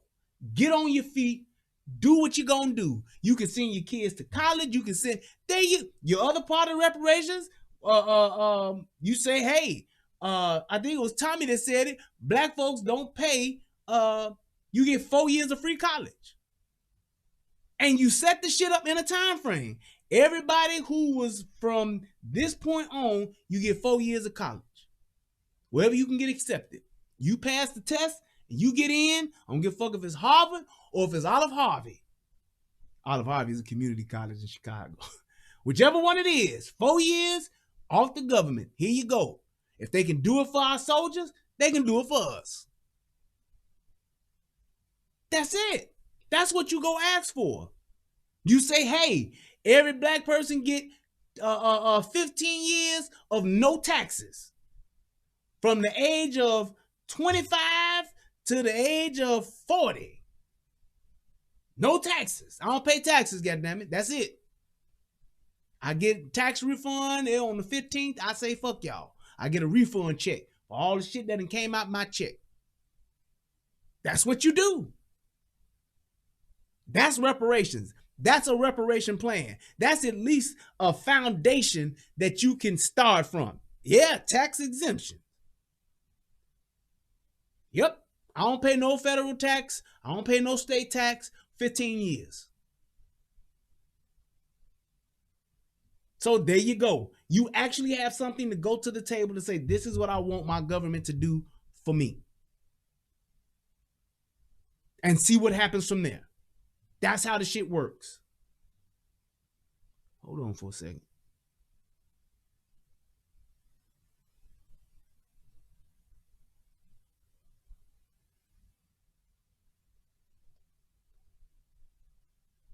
Hold on, this is my wife. Goddamn it, we stopped the show for her.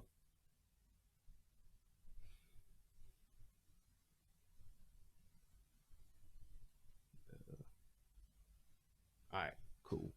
Okay, but that's what you do.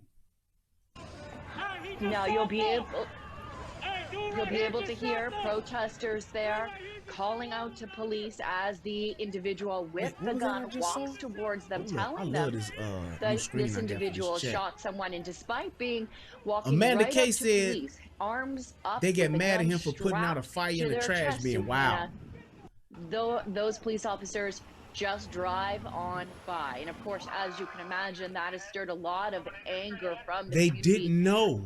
In Kenosha, from the city. We know that police right now are investigating. The shit just happened. They didn't know. It ain't like they're like, oh, hey, what's going on there, Kyle? Keep up the good work, buddy. We heard what you did. And Amanda, if that's true, if they get mad at him for putting out a fucking trash fire, sounds about right. I don't know for sure. I haven't seen anything that says that, but that sounds quite accurate. I can see them motherfuckers getting mad because he's stopping them from burning shit.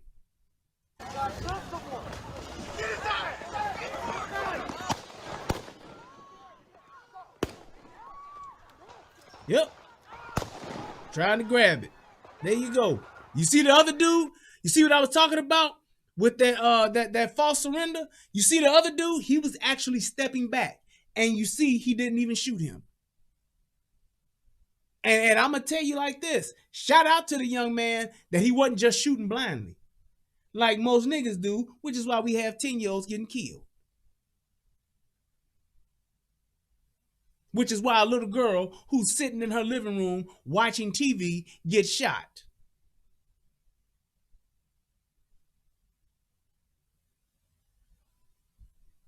That's all.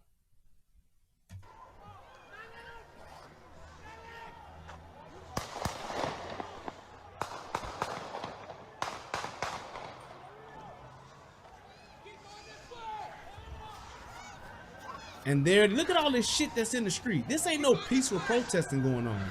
They tearing shit up, setting shit on fire, and fucking shit up.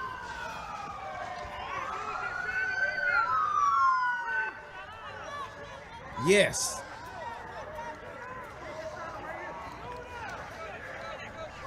There you go. And here's my thing. If he was there to just shoot motherfuckers, why stop? Mr. Robinson said he shot when he was in danger. He did. And when the danger left, he stopped firing. He really did.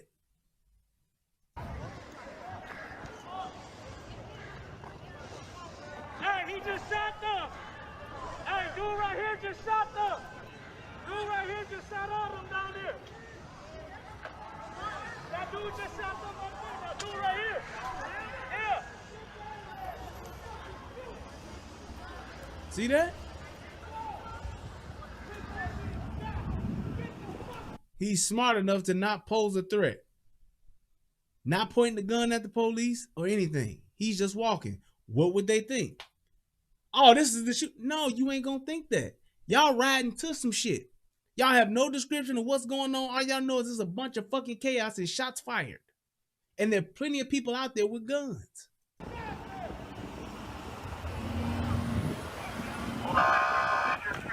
How is he not dead here? The reason why, just be real, and that's not a bad question at all.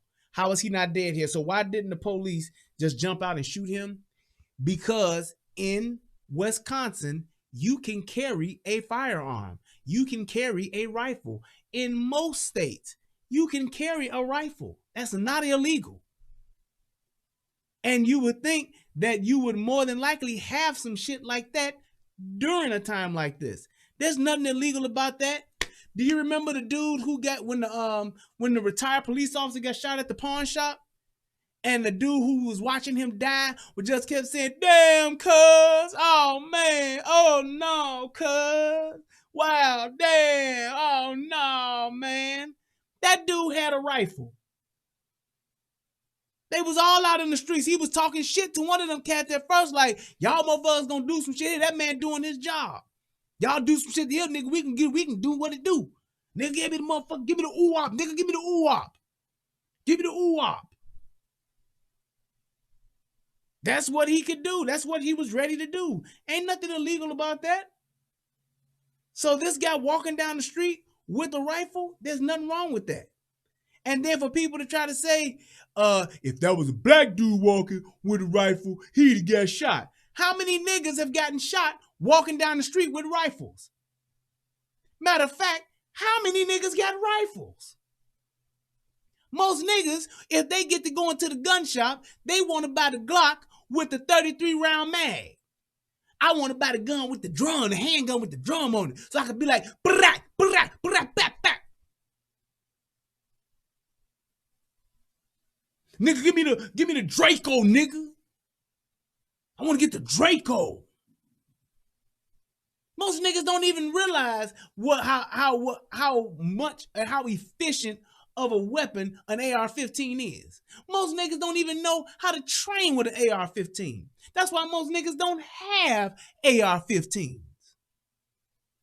Right. You give some niggas like the Just Fucking Around crew AR-15s, what happened? They shoot themselves.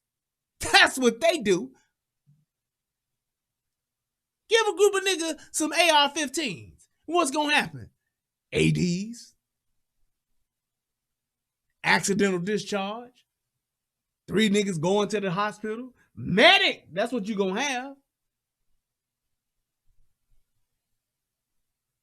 So it's like you don't see that too often. You don't see these young niggas walking around with AR-15s. You don't. They have pistols. Or they have like some short shit like a AK-74 or some shit like that. What's that other one that they got? It's a new one, a new AK that they got out. I forgot what it's called. But that's what they have. So you don't see this. And in that situation, we don't even know if there was black people out there with AR-15s. Not to say that niggas don't have them, but you get my point. And there are plenty of niggas that do have them. The NFAC had the shit. How many of them got shot with the police out there? Not a one. Someone injured straight ahead.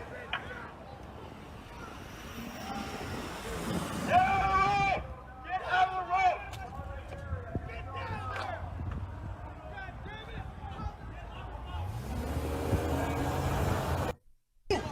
There it is.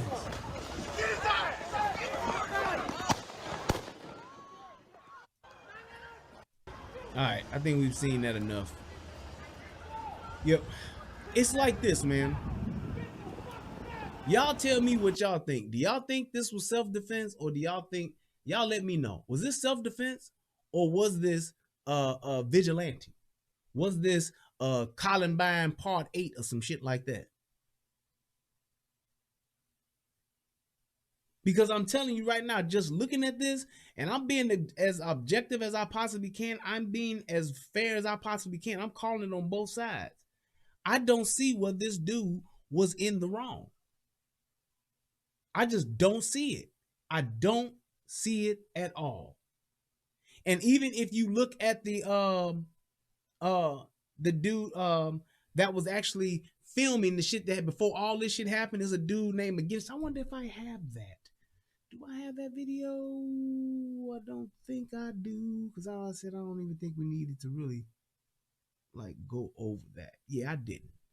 But in the police report, in the case, because they of course filed charges or whatever, but in the interview that they did of the dude McGinnis, they clearly show him talking about this guy was here. He was putting up, he was helping clean up graffiti. He was helping people that needed help. He was here to be, you know, provide first aid to anybody that got hurt. That boy had the right intentions, and it just shit went left because of the wrong environment that he was in. And my thing is this: people say he shouldn't have been there. He was only 17. What do you do when there's chaos? What do? Police ain't stepping in.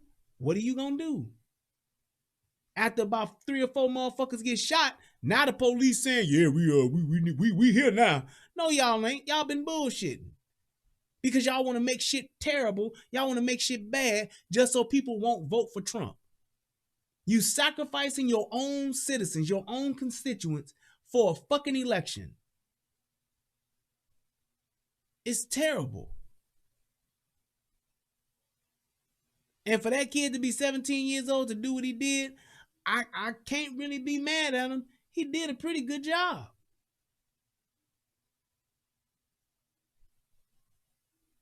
He did a pretty good job. And I'm telling you, as this shit developed, it's going to be more of the whole story that's going to come out. Because right now, the only shit that's really out is just the shit that makes the actual incident look like it was some bullshit. But the more and more time that goes by, the more and more truth going to come out, the more it's going to be, it was self-defense. Clearly, it was self-defense. So in Wisconsin, it says anyone under 21 can possess a handgun, but has to be 18 to possess a long gun. There you go. He's 17. He's about to be 18. I get it. So is he wrong in that instance? Yes. But if I'm not mistaken, what he did in possessing that gun, having that gun in Wisconsin at that age, because he's from Illinois, what he did was a misdemeanor. Having that gun, I mean, not the actual shooting. That's a misdemeanor. The other part to this too is people saying, what the fuck he coming all the way from Chicago for? People saying this dude, he driving, who the fuck gonna drive all the way from Chicago to Wisconsin? That is not true. This dude lives in Antioch. He's like right on the edge of the northern part of Illinois. Going from there to Kenosha is like maybe 30 to 45 minutes max. It's less than 45 minutes. I do know that. It is less than a 45 minute. I want to say it's about a half an hour ride, if that. If that. Okay, somebody said 20 minutes away. I would even be, I'm willing to even go with that. He's not that far away.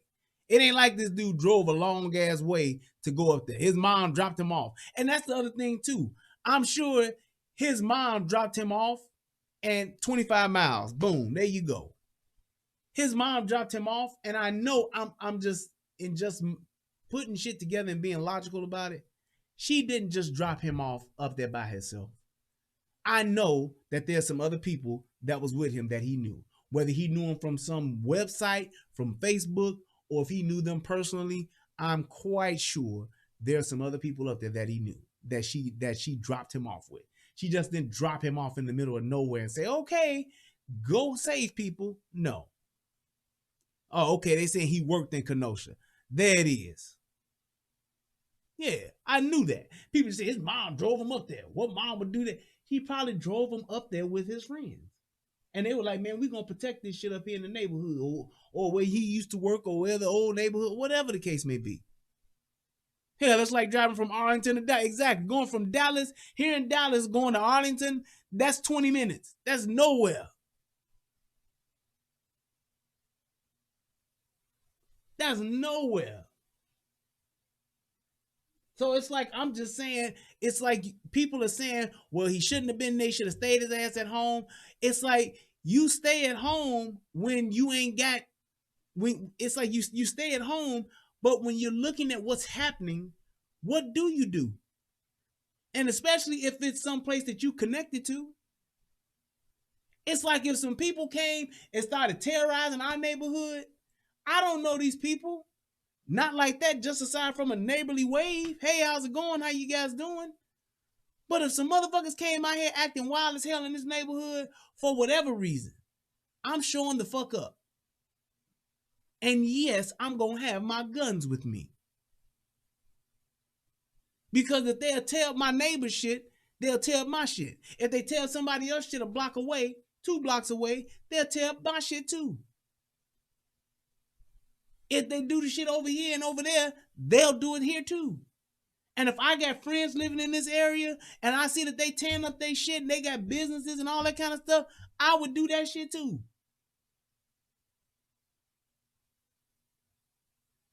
At some point, people are going to get tired and they're going to start standing up against this fucking anarchy.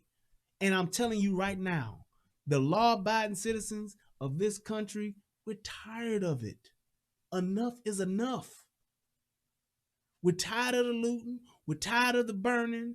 And it's because it's all senseless. Y'all doing all this shit for criminals and for motherfuckers that just clearly are not obeying the law. And no, do they deserve to die? No. But that shit happens. It's way more people that die for way less meaningless shit than a motherfucker who got warrants and don't want to go to jail. I'm sorry, but I don't have sympathy for that. I understand it and I wish it didn't happen, but I don't have sympathy for that. Because you don't want to go to jail today, you gonna just fuck up the whole program, huh? Then when shit go left, oh damn, they ain't had to do that, that shit bogus. You get called a coon for speaking up. We all get called coons. And I'm telling you like this, they gonna keep calling you coons because niggas don't want to take responsibility for shit. They just don't. They want the easy way out. They want the easy way out, and they want a motherfucker to give them something that they won't even give to themselves. That they want a motherfucker to do something for them that they won't even do for themselves. And that's because the government has created this whole entitlement mentality with people who don't work for shit. People who don't have a goddamn thing, you giving them too fucking much, and they begin to think they're entitled to it. People think that live here, that are on aid, on public assistance, on Section 8, they think we owe this shit to them. They don't look at it as though, man, these motherfuckers are working and they paying taxes so we can have this shit. Man, maybe I need to do what's right with it. No, they think we supposed to pay and give them and take care of them. Every day I get up and go to fucking work, I'm working for myself and my family, and I'm also working for a motherfucker that don't even know me and that I don't even know, who's sitting their ass at home with 4, 5 kids by 3, 4, 5, 6 different niggas. And they think that they supposed to get that. They think that they are owed that because it's been going on for so damn long. And then when you don't give it to them, when you cut the shit off, or if it's late, they lose their goddamn minds. We need our aid. We need our checks. We need our food stamps. I get it. But you motherfuckers are getting a free lunch and a free dinner and ain't doing shit for it. Ain't giving shit back to the world for it. Oh, I've been said my welfare plan. I've been said what we need to do with welfare. I've been said that shit. You want to hear let me give you my breakdown of what needs to happen with welfare. What they need to do is 12 months from let's say the 1st of September.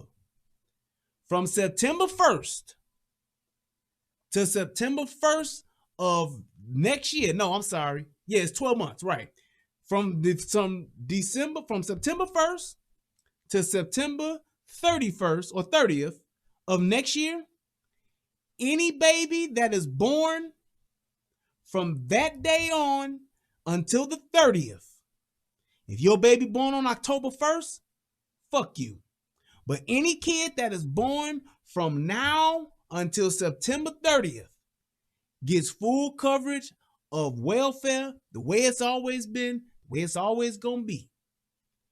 Anybody else that has a baby after October 1st, you get half of what you've been getting for WIC and aid and all that shit. You still get your food stamps, but you don't get Section 8.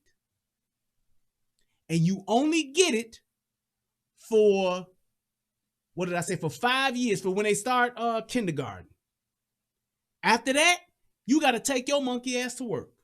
So you got 4 years or whatever to do that. Here's the other part of that. If you have another kid, that kid you get no increase. None whatsoever. The only thing you will get is medical coverage for that kid. If you have a third kid, you get nothing. You got to make it work with what's already there.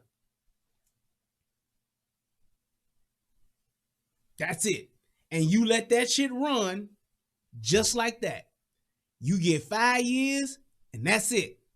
Now, 5 years from that date that they cut that shit off, then you take that shit and you say, at this point, ain't no more motherfucking checks.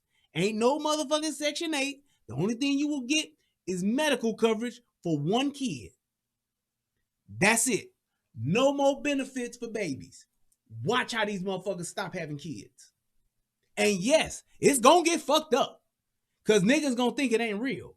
Niggas gonna think if I keep having these kids, and I'm talking about white folks alike, that's been on this motherfucking age shit, it's gonna get bad.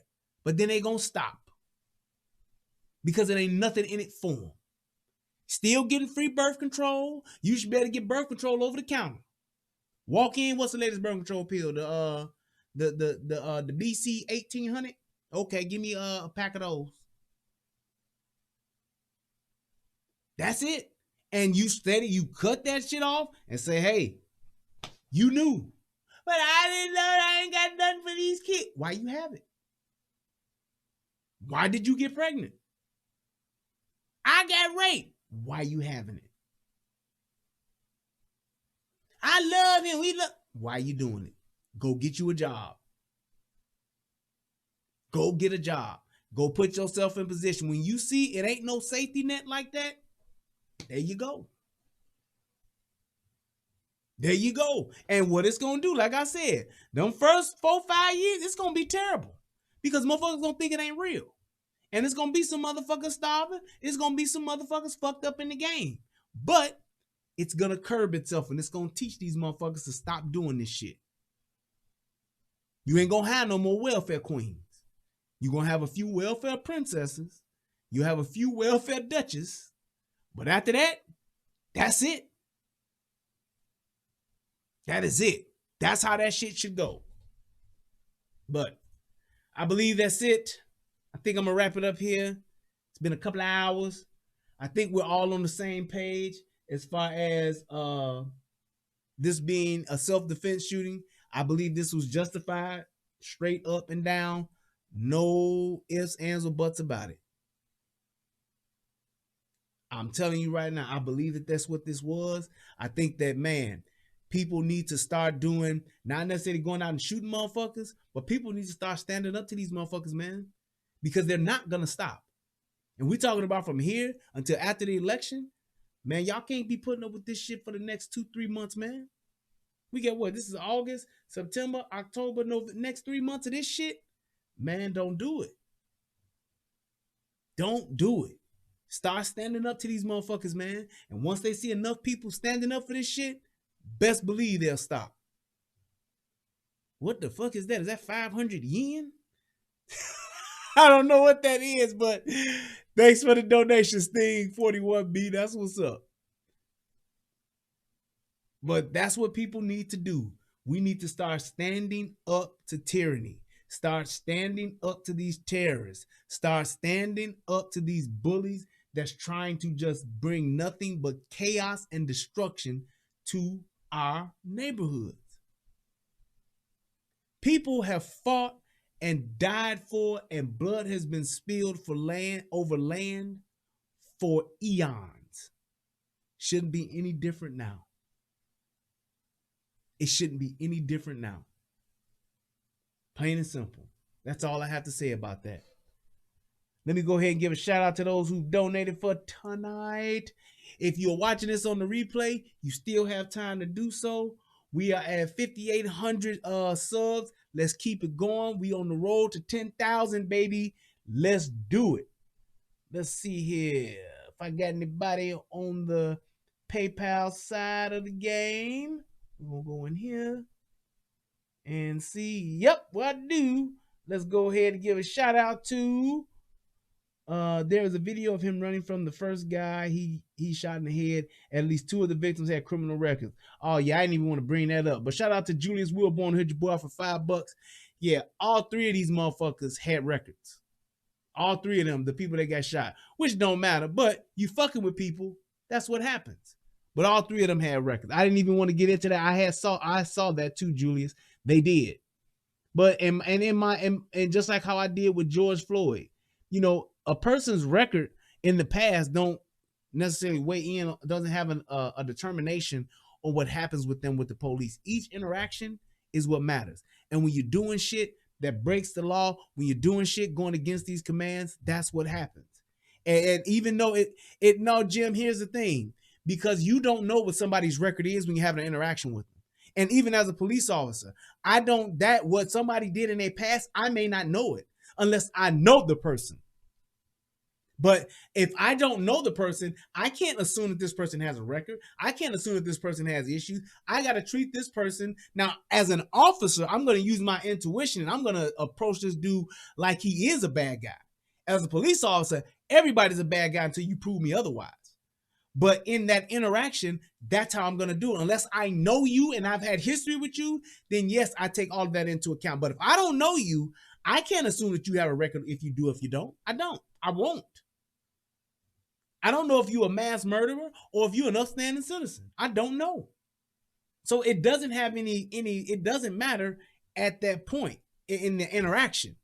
Later on down the line, I could have been a person who did 20 years for a crime I committed when I was, hey buddy, for a crime I committed when I was and my son, y'all, for a crime that I committed when I was actually 15. That don't mean I'm a bad guy at 35. It don't. It just does. Did I say 15 years? I'd have been 30. But it's like it just doesn't dictate that. A person who's paid their debt to society, yeah, they may be a criminal, or they may be they may have be a felon, have a record, but that don't mean every interaction with the police is gonna be a bad one. I know plenty of people who've gone to jail and gone to prison and gotten out and then had tickets, got interactions with the police, and it wasn't like, well, I was known for beating up the police, so I'm gonna beat up the police now. They don't do that. Some motherfuckers actually learn their lesson. They're just saying. So it's like when you're talking about it now as we Monday morning quarterbacking this shit, and we talking about it now, you can bring it up, but it should have no bearing on how a person gets treated. George Floyd was a criminal, a habitual criminal and drug user. Absolutely. He was high on some shit when they arrested him. And yes, everything they did to his ass until they got them cuffs on him was warranted. Once you got the cuffs on, fight's over. It's over with. I don't need to be on your neck for 8 minutes. Don't give a fuck what you done did. You could have killed 30 people. I don't need to be on your neck for 8 minutes. There's no point in it. Whether if I fought you for 10 minutes now and you finally got me, ain't nothing, I don't need to do that because I have you already subdued. If I need help picking your ass up to put you in the car, if I got you hog tied and we got to hoist your ass up, fine. But there's no reason for me to put my knee on your neck for 40 minutes or for 8 minutes and 46 seconds when I have you in handcuffs. You can never justify that, ever. No reason whatsoever. Plain and simple. You can't justify that. There is nothing that I did in the past as a criminal. None of that has any bearing anymore once I get you in handcuffs. Now, if I'm trying to cuff you and you're fighting and shit, and I got to tase you, I got to stab you, I got to choke you, I got to bite you, got to shoot you, fine. I ain't got you in cuffs. That's why I said what happened with Jacob Blake. Yup. I'd have lit his ass up too. Because I don't have you in cuffs and you fighting me to get in cuffs. So that means you want to do something to me. Because you know I ain't going to let you get away. So yeah. Also, shout out to, let's see who was next. My man, Jim Edwards hit your boy off with $5. He said self-defense is right. They need to cut it all, welfare existing and current. Child support too. If they ain't no net something, the ain't no net, bitches won't jump off the cliff. If there ain't no net, then bitches won't jump off the cliff. I agree, man. I agree with that. They really do need to cut that shit the fuck off, man. Because it's like the behavior that's coming, ain't nothing, it's so much that's coming from it that's bad, it ain't outweighing the good. Can we set up situations where we can help those that have already here? I get it. But to keep perpetuating it, letting people know, oh yeah, you can do this.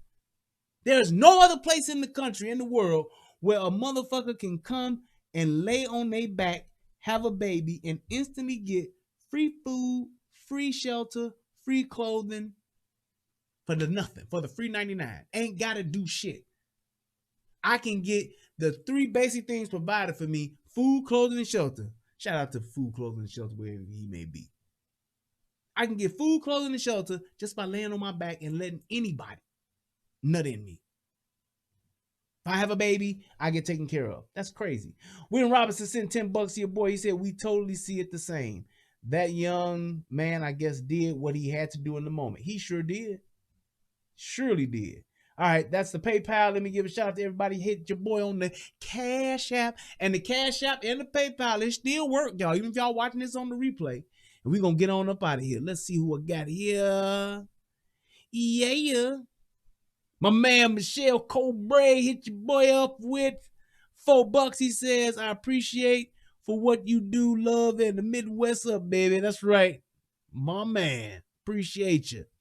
Also for $2, my man Troy Sherman said $1 for me and $1 for my wife Rebecca. Thank you so much, man. That's what's up. I appreciate y'all. Every little bit counts. My man Angry Man sent your boy $5 as well. Thank you, man. And last but not least, my man No Brass hit your boy off. He said for bringing out the facts, Brian. That's what's up. I'm trying, man. I am trying. But I just want people to get my point of view on this. Y'all can like and click the share button, comment, or whatever the case may be. It was like one of those things to where I just didn't understand how people were trying to compare this to Jacob, compare this to other shooters, because my thing is this, and this was the last thing that I'm going to say before I get out of here. All of the black people that posted this dude up as a shooter, it's amazing to me how this many black folks are concerned about a white boy shooting white people, and we have black people getting shot by black people that never hit any of y'all timelines. It's funny. So funny. It's so peculiar. I just don't understand that. If Black Lives Matter, right? If it's all about being, if it's all about justice, how come everybody ain't posting up these niggas that's killing niggas and we just letting it ride? It's so many people that I know on social media that posted up this boy on their page, but wouldn't post up the black people that get shot every weekend. The black people that's getting shot tonight won't make none of their pages. They'll maybe at best post up a headline. Damn, 42 people got shot over the weekend. That's fucked up. Chicago, man. We got to pray. Rittenhouse shoots somebody in self-defense. How they let this dude get away? How he walking the streets? How he walking past the police?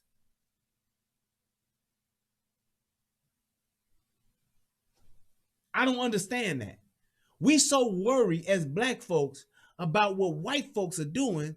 That's why black folks can't never get nowhere. We so busy to talk about what white folks is doing, how white folks did it too, what white folks did before, and all the while our very houses are on fire. And we talking about the house that's burning 3 blocks up the road, looking at the smoke and saying it's all this. They see how they do us. See why is it that black folks don't get the same treatment as white folks? Well, why is it that black folks do the fuck shit more than anybody else than the white folks to black folks? Because truth be told, it's more black folks doing stuff to black folks than anybody else. Just saying. In case you didn't know. Talk about all you can count up every policeman that done shot a black person over the past 10 years. Count them all up. Every white police officer that shot a black man unarmed, count it up over the past 10 years. And it won't equal to one summer in Chicago, let alone the country, as black folks killing black folks. And not to say that it ain't gonna happen, not to say we gotta stop all black on black crime. I'm not saying that, because crime is gonna happen. But when it's happening at a high rate like it is for us, to be only 14% of the population, 7% of that being black men, and we doing over 50% of the violent crimes to each other, and to each, in the country, and then to each other, it's like 90%. Or over 90%, I think that's a little bit more of a prevalent problem and issue than it is about what the white folks are doing. The 8 black people that get shot by the police across the country, when we got 114 that get shot in Chicago in a weekend. When we have 20 kids get killed in a month in Chicago. 20 children, 20 minors, 20 people under the age of 16 got killed in a month in Chicago. And we talking about Black Lives Matter and marching over Jacob Blake, marching over Ahmaud Arbery, marching over George Kirby, I couldn't forget. Seriously? Really? Not to say that their lives don't matter, but I'm quite sure that them 20 kids' lives had a lot more promise than these people that died too. And all lives matter, right? So why ain't we going crazy about them 20 kids that got killed in Chicago, but we'll go and set everything on fire and burn everything up, throw Molotov cocktails, throw a discus garbage, do a frisbee throw, and knock a police officer out for that? For a dude who's resisting arrest, for a dude who's fighting the police, for a dude who's been tased and won't stop. We'll knock out a cop for that with a garbage can lid, but we won't do shit for 20 kids that got killed in a month in Chicago alone. Man, get the fuck out of my face on the internet. Thank you. Thank you. I'm going to end it with this. Wisconsin, you get out of town shooters, and now you got in-town problems. Next time, get in-town shooters, and hopefully you won't have in-town problems. I did that for my boy Easy.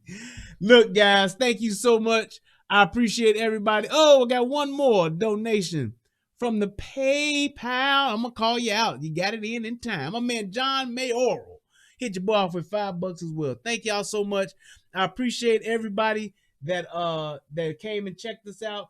Please click the subscribe button, click the like button, share this with somebody, leave your comments. Thank you to shout out to everybody over in the United Guns of America on the VIP channel. I see y'all over there. Thank y'all so much. To all of my mods, I appreciate every last one of you. Thank you guys for doing such a great job. Thank you guys for checking me out. Thank you guys for always being supportive of me and the channel. Shout out to everybody in Soto Nation. And last but not least, shout out to my brother from another mother, Tommy Sotomayor. I love you, broski. Hey, man, I will holler at y'all later. Peace, and I'm out.